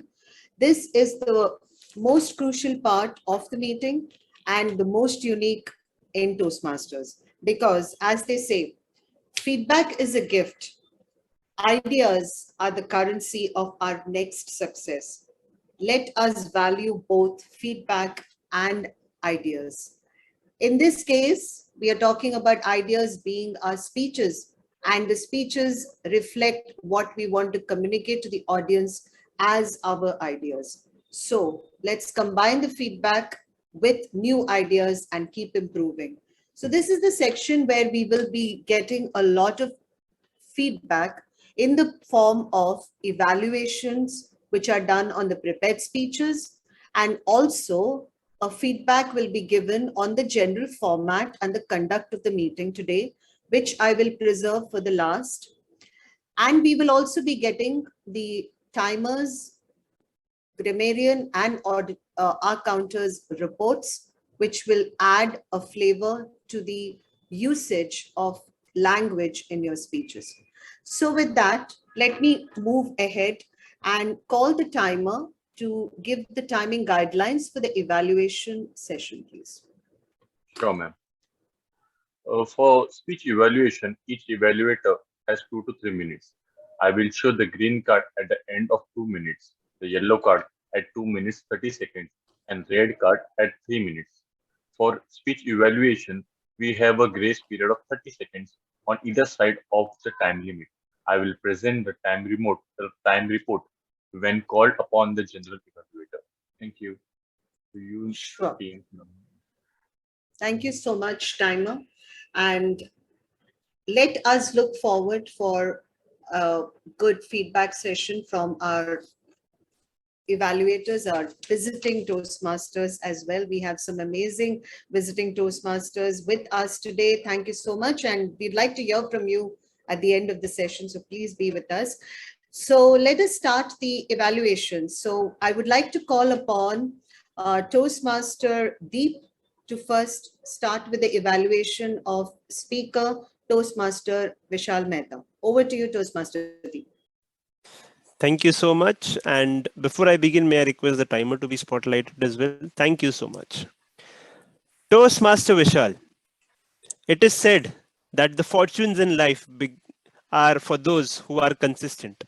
And you have showed us today that by consistently practicing and repeating a speech that you had previously given, you have improved a lot and by leaps and bounds. So congratulations on that. There were 3 things that I absolutely liked about your speech. The first one being the vivid imagery that you had of the procrastinator's mind, using all the 3 characters: the rational decision maker, the instant gratification monkey, and the panic monster. That was a picture painted very well. And I will never forget that for the rest of my life. The second one, you had a personal touch in your speech. The example where you learned how to swim despite all odds. So that was also very inspiring. And the best part about your speech, considering the previous speeches, is I was not able to find a single crutch word in your speech today. So kudos on achieving that feat, and it is nothing short of marvelous. Coming to the objectives, that you had to incorporate feedback that you received from the previous speech, 2 of which were: 1, hand gestures, which I was able to see that you were visibly trying to have hand gestures. And I'm sure as you keep giving speeches, these will come more naturally to you. Coming to the million-dollar question, how can you improve the speech that was brilliant right now? If I may, you had an excellent personal story of you learning how to swim as well as the imagery. So if you could marry the two, if you could start, I always wanted to learn swimming, but in my mind, there was a rational decision maker saying that if you learn how to swim, it will be good. But when you go, there was another guy that was called the panic monkey. And how did the panic monkey stop you in your quest to learn swimming? If you could marry those two, that would be icing on the cake along with a small umbrella there. The second, which I would really like moving ahead, is when you are talking about the rational decision maker, you can add a little bit of drama there. For an instance, a rational decision maker can be very rational, very quiet, very smooth. Whereas when you go to the instant gratification monkey, you can get all excited, move around here and there, create some drama. And the panic monster can emphasize panic. As in, oh my God, only 1-2 days are left. How the COVID lockdown is going on. How you have to learn swimming if you don't learn swimming, So you can incorporate that. That would add an element of drama. But all in all, congratulations. You have implemented the feedback that you received in your previous speech. And I'm sure as you keep giving speeches, you are on the path to become a virtuoso speaker of Mumbai speakers. So thank you so much. And back to you, General Evaluator Toastmaster Sudha. Thank you so much, Toastmaster Deep. And I hereby call upon the next evaluator for the speaker in context, Toastmaster Ritik, which is yours truly. Chana, you can start. Great masters are great mentors. Our speaker today had a very important message to convey. He was a protege and he had to share with us his experiences as a protege so far in his life. A virtuoso cricket interested person. His speech was sprinkled all over with cricket examples. What else can you expect from Ritik, I should say? A great speech wherein he touched upon the essential qualities of being a mentor, which is experience, supportive, being positive, respectful, caring, committed, dependable. Excellent. He took us through all the qualities of being a mentor. He also cited personal examples of cricket, wherein Rishabh Pant could never be a mentor to Rohit Sharma. The examples of Dhoni, Virat Kohli, and actually, at one point of the speech, I felt I was listening to a cricket documentary. Thank you so much, Ritik, for making this otherwise mundane topic so interesting and so relatable and personal, because in India, cricket is a religion. And if it has not touched anybody, that person should be going something wrong in his life. So I think you touched the real connect with everyone in the audience. So kudos to that. So what is it that I liked about your speech? I definitely liked the free flow, the examples, the content of the objective, which was a part of the speech, which you had to convey. You did that beautifully. And you also cited a lot of personal examples, not a lot of them. I would say just one personal example, which was about your college. So if I had to really suggest some improvements in your speech so that you can probably take this speech to a different level, is that your storytelling techniques should probably be touched upon. I felt that if you had some more stories, I mean, you had examples. Examples are something which everybody has seen and, has visualized, cricket being the case. But your stories, your personal stories, what happened? I mean, even if it's in college, you mentioned about one example about it. But what about Toastmasters? You also have been a Toastmaster for so long. And I think you have a wonderful progress chart, which you should be proud of. And I felt I was looking for a little bit of that, the Toastmaster being a part of your change and your growth and your development. Maybe your experience on that would have been very insightful. The last, but not the least, your ending was a little abrupt. I felt you were waiting to leave the stage as soon as possible. So if you would have kept in mind these three improvements, your speech would have been absolutely top class. So with that, all the best, and over to you, General Evaluator.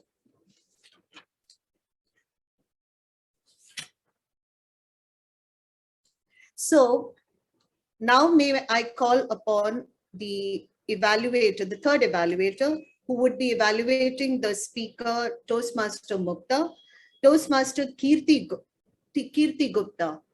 Toastmaster Kirti, over to you. Thank you, Toastmaster Sudha.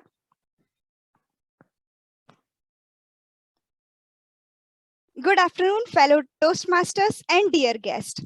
Today, we heard a great speech from Toastmaster Mugdha that was about the Kumbh Mela. We all heard a lot of information about Kumbh Mela from television, but we were not aware about the history, about the information which was shared by Toastmaster Mugdha today, like the Jupiter rotation. We were not aware about that. So that was a really very great speech, because we all can correlate ourselves with that festival, but we were not aware about the information. So really kudos for that. And the second thing, when you started your speech with asking a question, that was an audience engaging. You grabbed the audience attention that you are talking about which festival. Why we were not aware to, we were not analyzed that which festival we celebrate after 12 years. So it was a very audience engaging. Then you have explained about everyone should visit that Kumbh Mela, and then you explained about the conversation with monk. So that all information which you were shared, that is very informational. But now I am having few recommendations for you. With that, at conclusion, you explained that we should need to visit that Kumbh Mela, but that conclusion could be more strong. You could explain that why we celebrate that Kumbh Mela, why we have to visit that. So it could be more strong. And the second is, you were using the same vocal variety throughout your speech. But you could use the different vocal variety, different emotions when you were explaining about all those things. And the second is, when you were characterization can be there. When you were doing the conversation with monk, at that time, you could use the different vocal variety and different characters to portray your information in a very different manner. So it could be more audience engaging. And overall, it was a great speech. The next would be, as we have noticed, you were looking at your screen some part of the speech. So you could, from the next time, you could maintain the more eye contact with the camera, so that it will be help you in the further speeches also, and we can also correlate more with your speech. Overall, it was a great speech. All the very best for your next speech. Thank you. Over to you.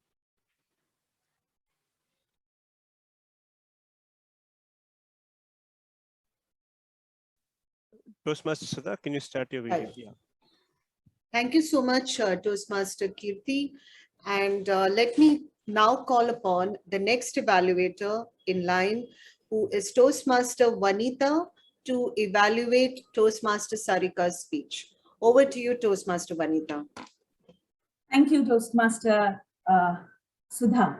And thank you, Toastmasters. Good afternoon to you all.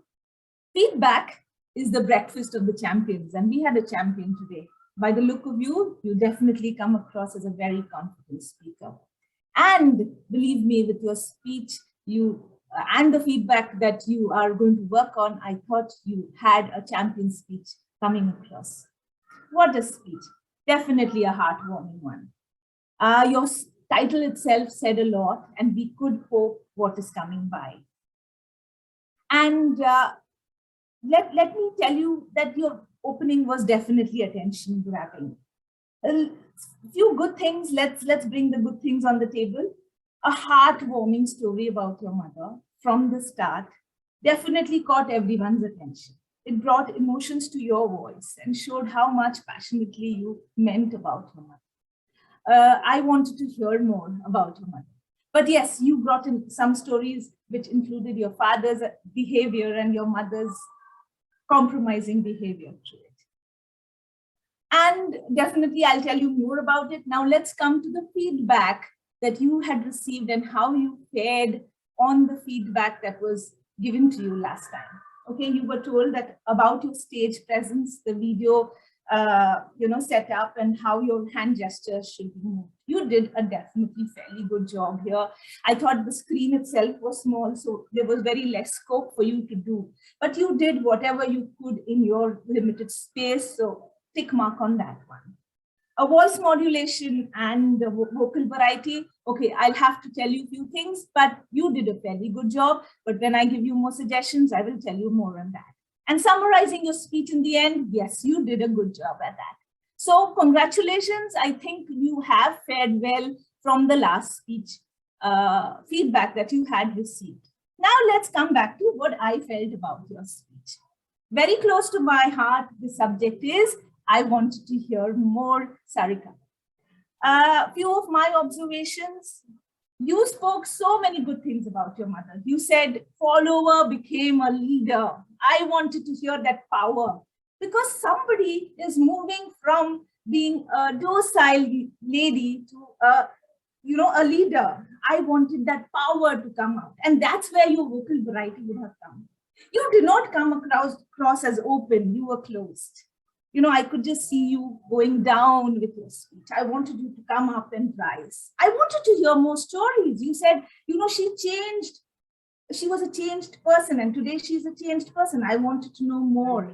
I wanted to know more anecdotes in terms of happy moments. How has she changed? What difference has she brought to your lives? Your voice could have said more. All the more, I would like to tell you that the speech needed more, content, because your speech ended at 4 minutes, 35 seconds. Added more stuff to it, it would have been an amazing speech. So you're definitely on the way to becoming a virtuoso at your speech craft. Thank you so much for this opportunity. Thank you. Thank you so much, Toastmaster Vanita, for that elaborate evaluation for the speech of Toastmaster Sarika. So can I call upon the timer to give the timer report, please? Yes, ma'am. Am I audible? Yes, you are. Yeah. Toastmaster Deep took 2 minutes 58 seconds to evaluation and he's qualified. Toastmaster Sudha took 3 minutes and 17 seconds and she's also qualified. Toastmaster Kirti took 2 minutes 30 seconds and she's also qualified. Toastmaster Vinita took 3 minutes and 14 seconds and she's also qualified. Sorry, I didn't hear the last part. Was it 3 minutes? 3 minutes 14 seconds. Okay. Toastmaster Vinita. Yeah, so all are qualified for the polling, so you can do the polling in the background. Yeah, thank you. Can I now call upon the grammarian for the grammarian report, please?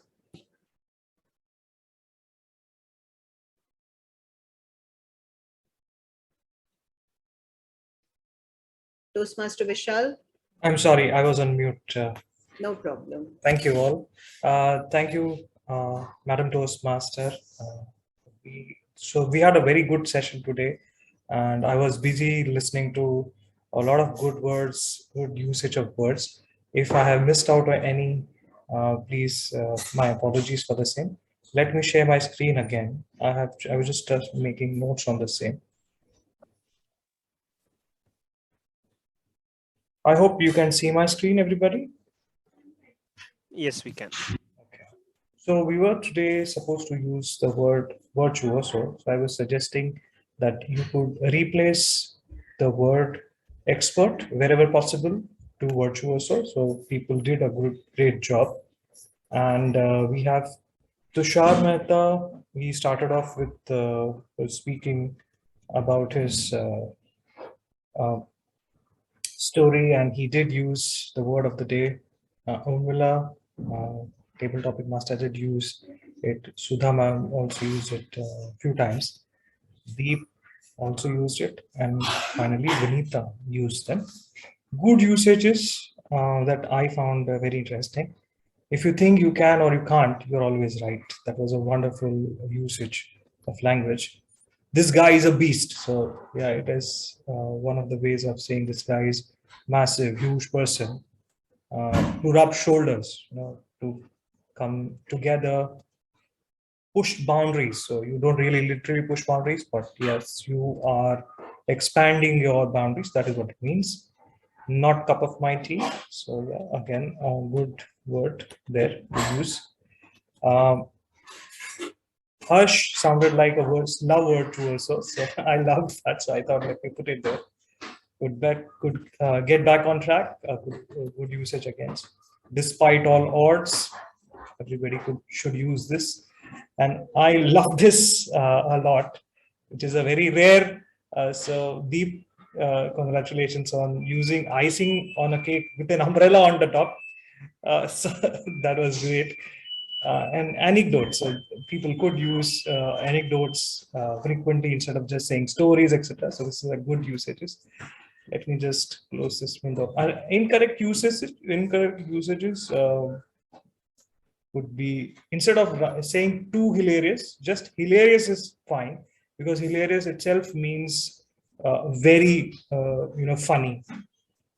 Can't expect respect to you. So instead you could say can't expect respect back. So that could be used. We will become. So be was redundant there. So we will become or we become, things like those. Having the money. So the money is specific money. So you could just say, you could avoid that.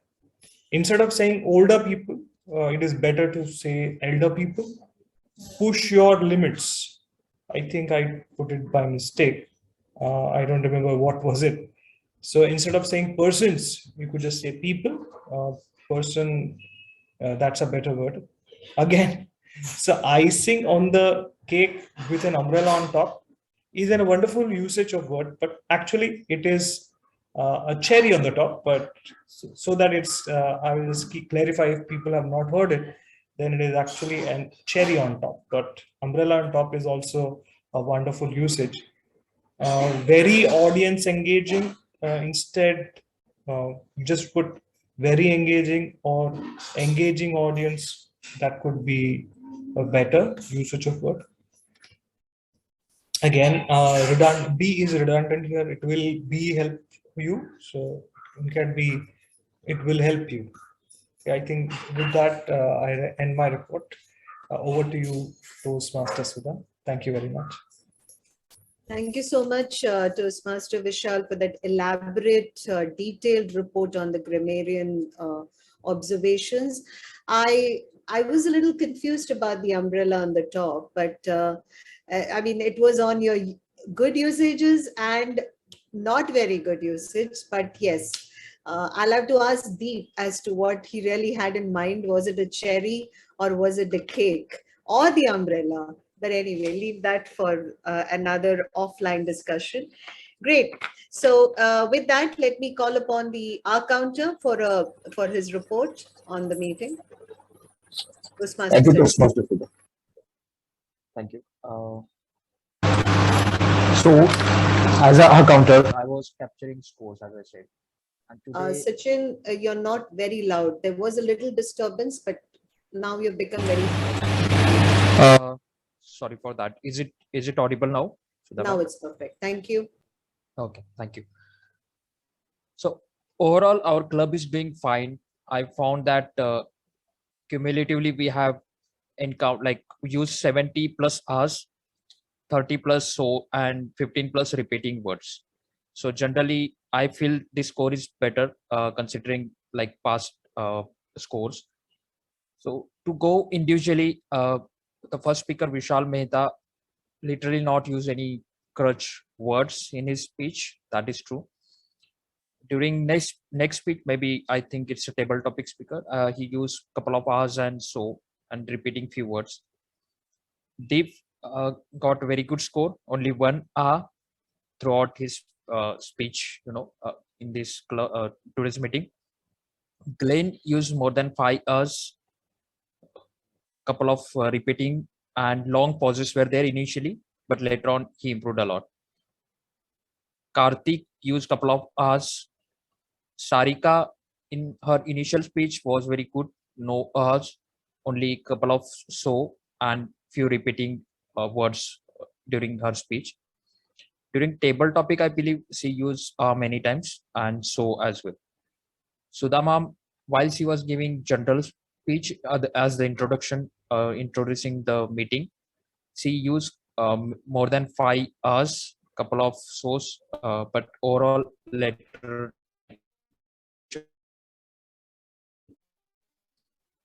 Urmila used more than 5 hours, couple of so, and rest her score looks good.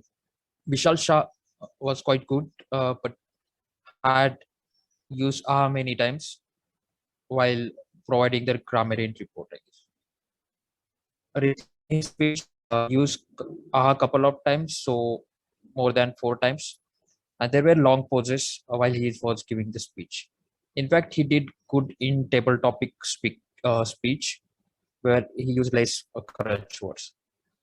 Kirti Gupta, Toastmaster Kirti Gupta used like many hours and there was one word I found very repeatedly used, that is and I was.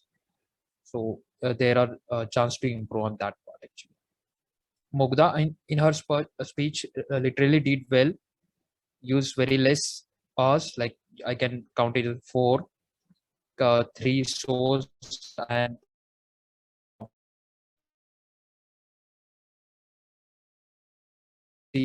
hours many times, but no other filler words as such. But there was one word was repeating as and. And in table topics, basically Harsh did a quite job, like only single and single so. Rishikesh used 4 times and Darshan used 5 times. So this was the overall report about the crutch words and filler words. Thank you, Toastmasters, for the OD. Thank you so much, Toastmaster Sachin, for that detailed counter report. So with that, I would like to just touch upon the meeting in terms of how it has gone according to the general Toastmaster format.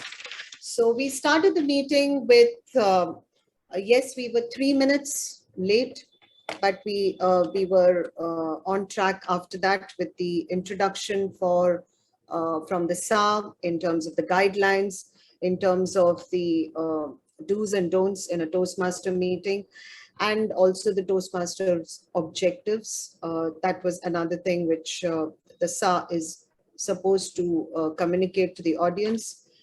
Then yours truly, we had the presiding officer. And yes, we didn't have guests at that time, so we were not able to get on the guests to speak. But I think we do have a guest now, which I will come to a little later. We would like to hear you speak, guest Darshan. So please hold on and bear with me for just another 5 minutes. With that, we moved on to the Toastmaster of the day. And yes, Glenn, I think let us all put our hands together and congratulate Glenn for a wonderful theme. And the reason why I say it was showing so much of your personal involvement, and it came out in every aspect of your delivery, be it your presentations, be it your personal examples. And thank you so much for sharing your personal journey with us in terms of how you have tried to use these positive enriching thoughts to make your confusions and myriads which we all face in our life at different stages, and how you dealt with it. And you also had a wonderful message which is which you capitulated at the end of your session, where you mentioned the right attitude to accept yourself, and also having your SMART goals in hand. It was also very funny in many instances because you have that flair of humor in you. It's just that you've not tapped it. So I personally think that you should probably explore that part of you, because there were very funny instances where we saw what you spoke and the picture, and your words were definitely deserved laughter and or a giggle. Yeah. So great job on that, and a lot of effort put into it. And also, what I meant to say is that when one person experiences a change by enforcing these learnings, it can be visible in the person. And that's what I want to communicate, that I could see that in you. When you held the stage today, you were much more confident person, and it came from the heart. So this is my feedback, a peer feedback as well, apart from the GE feedback. Yeah. Great. So with that, we move ahead, and the table topics session was also handled very well by Toastmaster Urmila. I think it was spotless, and it was handled with a lot of grit and confidence. The topics were also very good. And the way she kind of congratulated the speakers at the end was also in variety. So I think she's trying to bring diversity to the role that she is adopted. So kudos to that, Urmila. We come to the speakers. We had some amazing speakers who also took us through the journey of their learning experiences.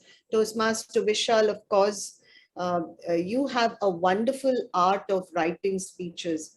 I think you should probably explore that. Your speech had a typical, I mean, I think a perfect masala of the winning speech. It had the animations, the weaving of the characters, and a storytelling woven with your personal experiences. I mean, it was beautiful. So kudos to that. I think your speech writing skills have definitely improved. Also because I know I have helped you in your initial times in drafting few speeches, and where you are today, it's amazing. So kudos to that. I can see it. And Ritik, of course, I've given you my personal evaluation on your speech as well. Then we come to Mukta. Mukta, also a wonderful beginning. Mukta, after your icebreaker, we are seeing you doing this very detailed speech, and again, a very personal experience, which you shared with all of us with a message and knowledge. Great. And Sarika, what do I say to you? I mean, you rarely come on the stage, but you just come and you just kind of leave us awestruck. Yeah. So I think please come more often and share your lovely stories. And I loved your speech. Again, straight from the heart, a very personal story. And yes, mothers are always our heroes. And if you're a daughter, then fathers also become slightly greater heroes. But yes, mothers are there. They are always the backbone for all of us. So thank you for sharing that wonderful story. And we had a lot of learning from there. And we could also see you being a part of that family and how you've progressed with your achievements, which is also a success to your mother being your role model. So kudos to that. Then we came to the evaluations. Of course, the evaluations also were done by some seasoned Toastmasters like Deep, Toastmaster Vanita, and Toastmaster Kirti, who have been visiting Toastmasters. And thank you for coming and sharing your evaluations with us. Really, really appreciate it. Our timer was Karthik today for the day. He was pretty detailed and committed in his role and gave us some good insights into the timing role. And thank you so much, Toastmaster Karthik. The R counter was adorned by a person who has been a very sincere Toastmaster in the beginning, but kind of got lost a little bit. But thanks to good to have you back, Sachin. And the same goes with our very knowledgeable, very experienced Toastmaster Vishal. who took over the grammarian role and the word virtuoso. So he is definitely a computer virtuoso, and I definitely go to him for any IT support that we need for the club. So amazing to see you back, Vishal. Please don't disappear again. And we have the contest season. We want you to be a part of the contest as well. So overall, excellent meeting, and with all the essentials of a perfect Toastmaster meeting. Just a few things of observation which we can probably look as an improvement. The first thing is the elaborate introduction of the grammarian in the beginning was something which you can probably summarize it a little bit, Vishal, because it went on to get a feel that it was a speech. So you get an opportunity to table your grammarian report, and that time we definitely give you 2 to 3 minutes. That's the time where you should take all the space and you should do it. The introduction of a grammarian role can be summarized to say 30 seconds or maximum getting it to a minute. So you can probably reduce on that. Otherwise, people might just lose the attention. That's all. The other thing was on the speeches. Now, Mukta, you did give a wonderful speech today. Mukta, are you there? Can I see you on video? I think she's disappeared. Anyway, so Mukta's speech was very close or very thin line towards going towards the religious part of it. So I think it's important that we follow the rules of Toastmasters. It was a great speech. It was a very knowledgeable speech, and it was something where we learned a lot from the contents of the speech, of course. But I think we have to be just a little careful in certain areas to not trip over the religious part, where I think if we follow it, it's good for all of us. Yeah. Other than that, a great speech. The other thing was sharing of the screen. I felt there were few glitches on people asking whether I can share the screen when the meeting was going on. So that can be avoided. This is something for people who are wanting those rights. Should probably do it just before the meeting starts, so that we are clear on that.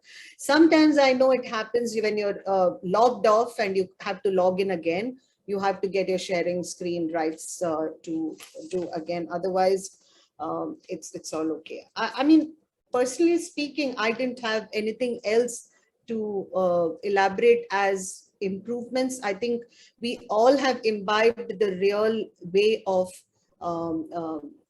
handling a Toastmasters meeting, and the roles and the speeches, the timing, the polling. I think everything was just perfect. So I don't have too much to do.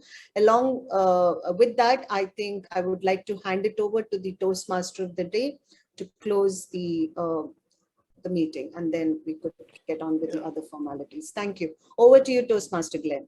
Just launching the polls for the best auxiliary role player. So request everyone to vote before handing to Glenn.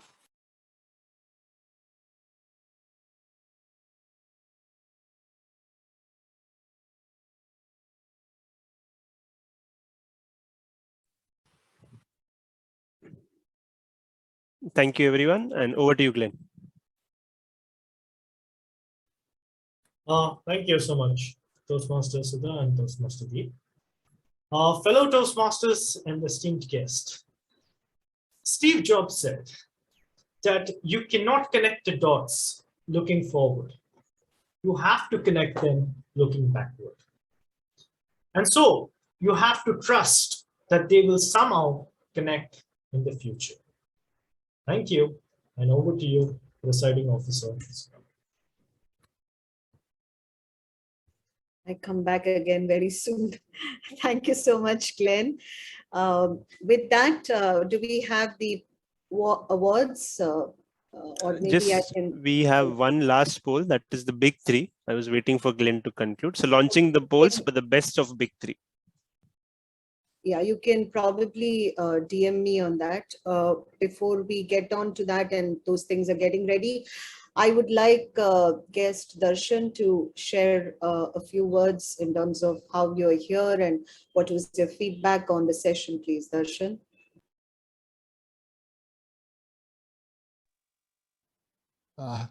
Thank you, Toastmaster. This is a very nice experience which I wanted to have.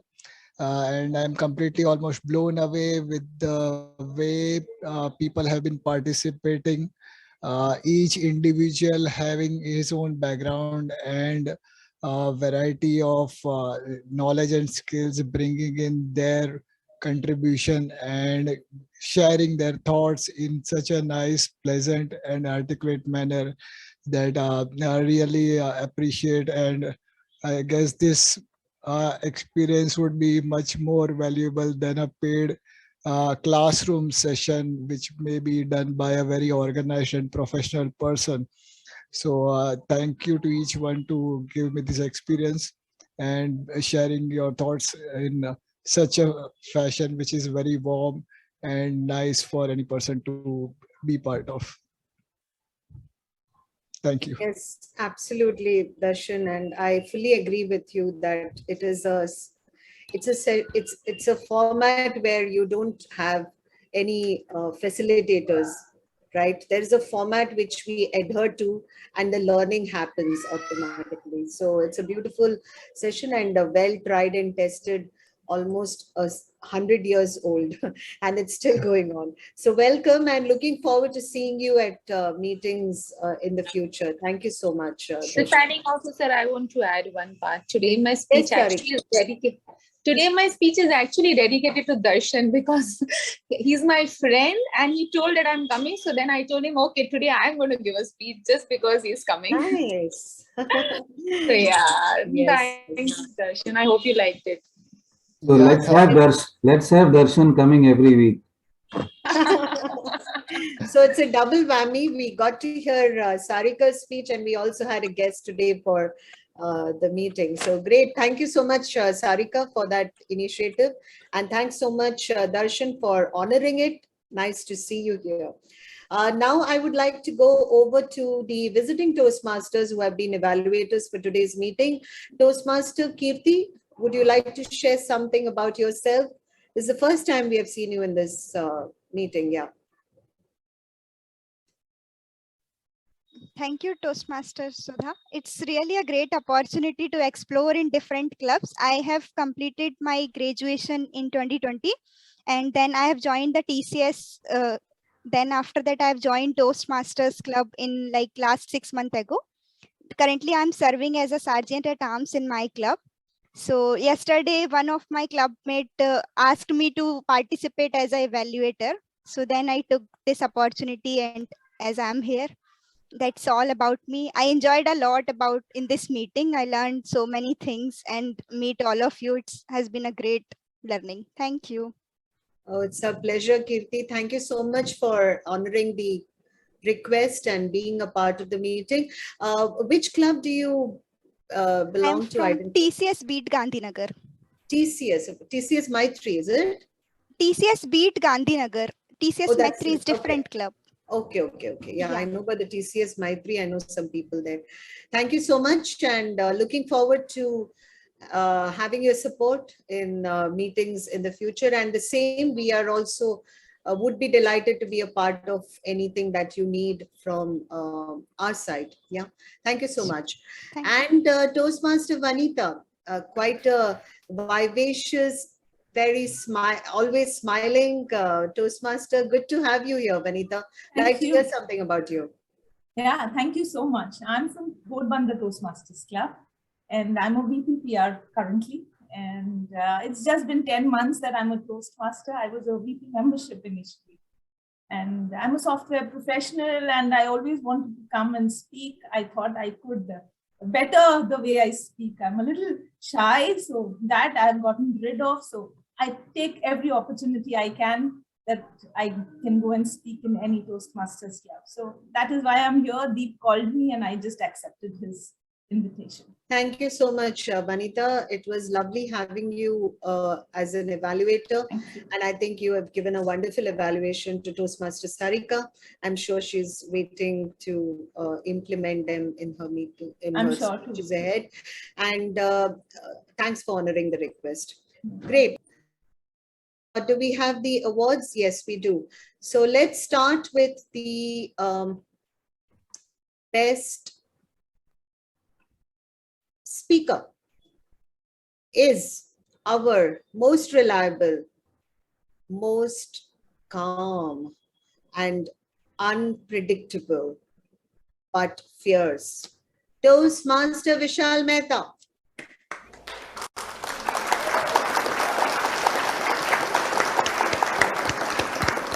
Congratulations, Toastmaster Vishal, and keep rocking.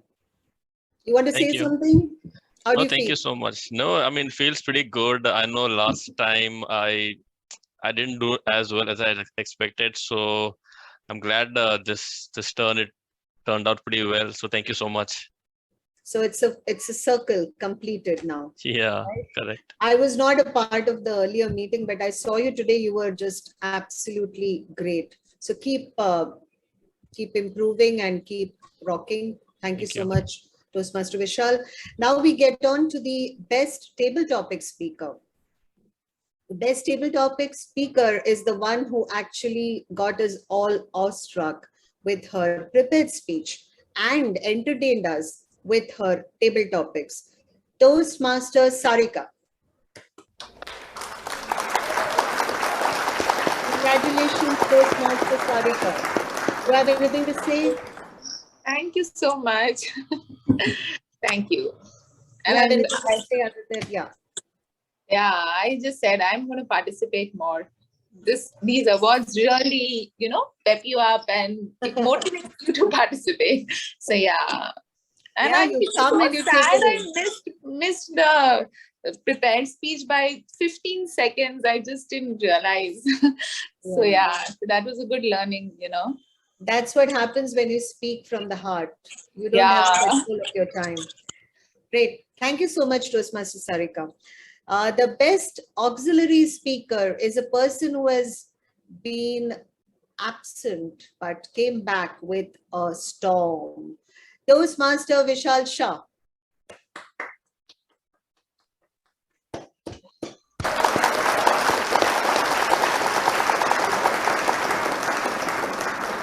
So Toastmaster Vishal, this is the benefit of coming back to Toastmasters. You just come back and it happens. The magic happens, huh? Thank you. Thank you. Thank you very much. Thank you so much, Toastmaster Vishal. The best evaluator today is our visiting Toastmaster, the smiling visiting Toastmaster, Toastmaster Vanita.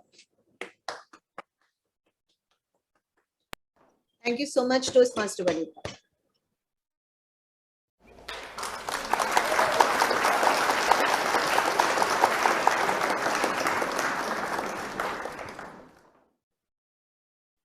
Next is the best of Big Three.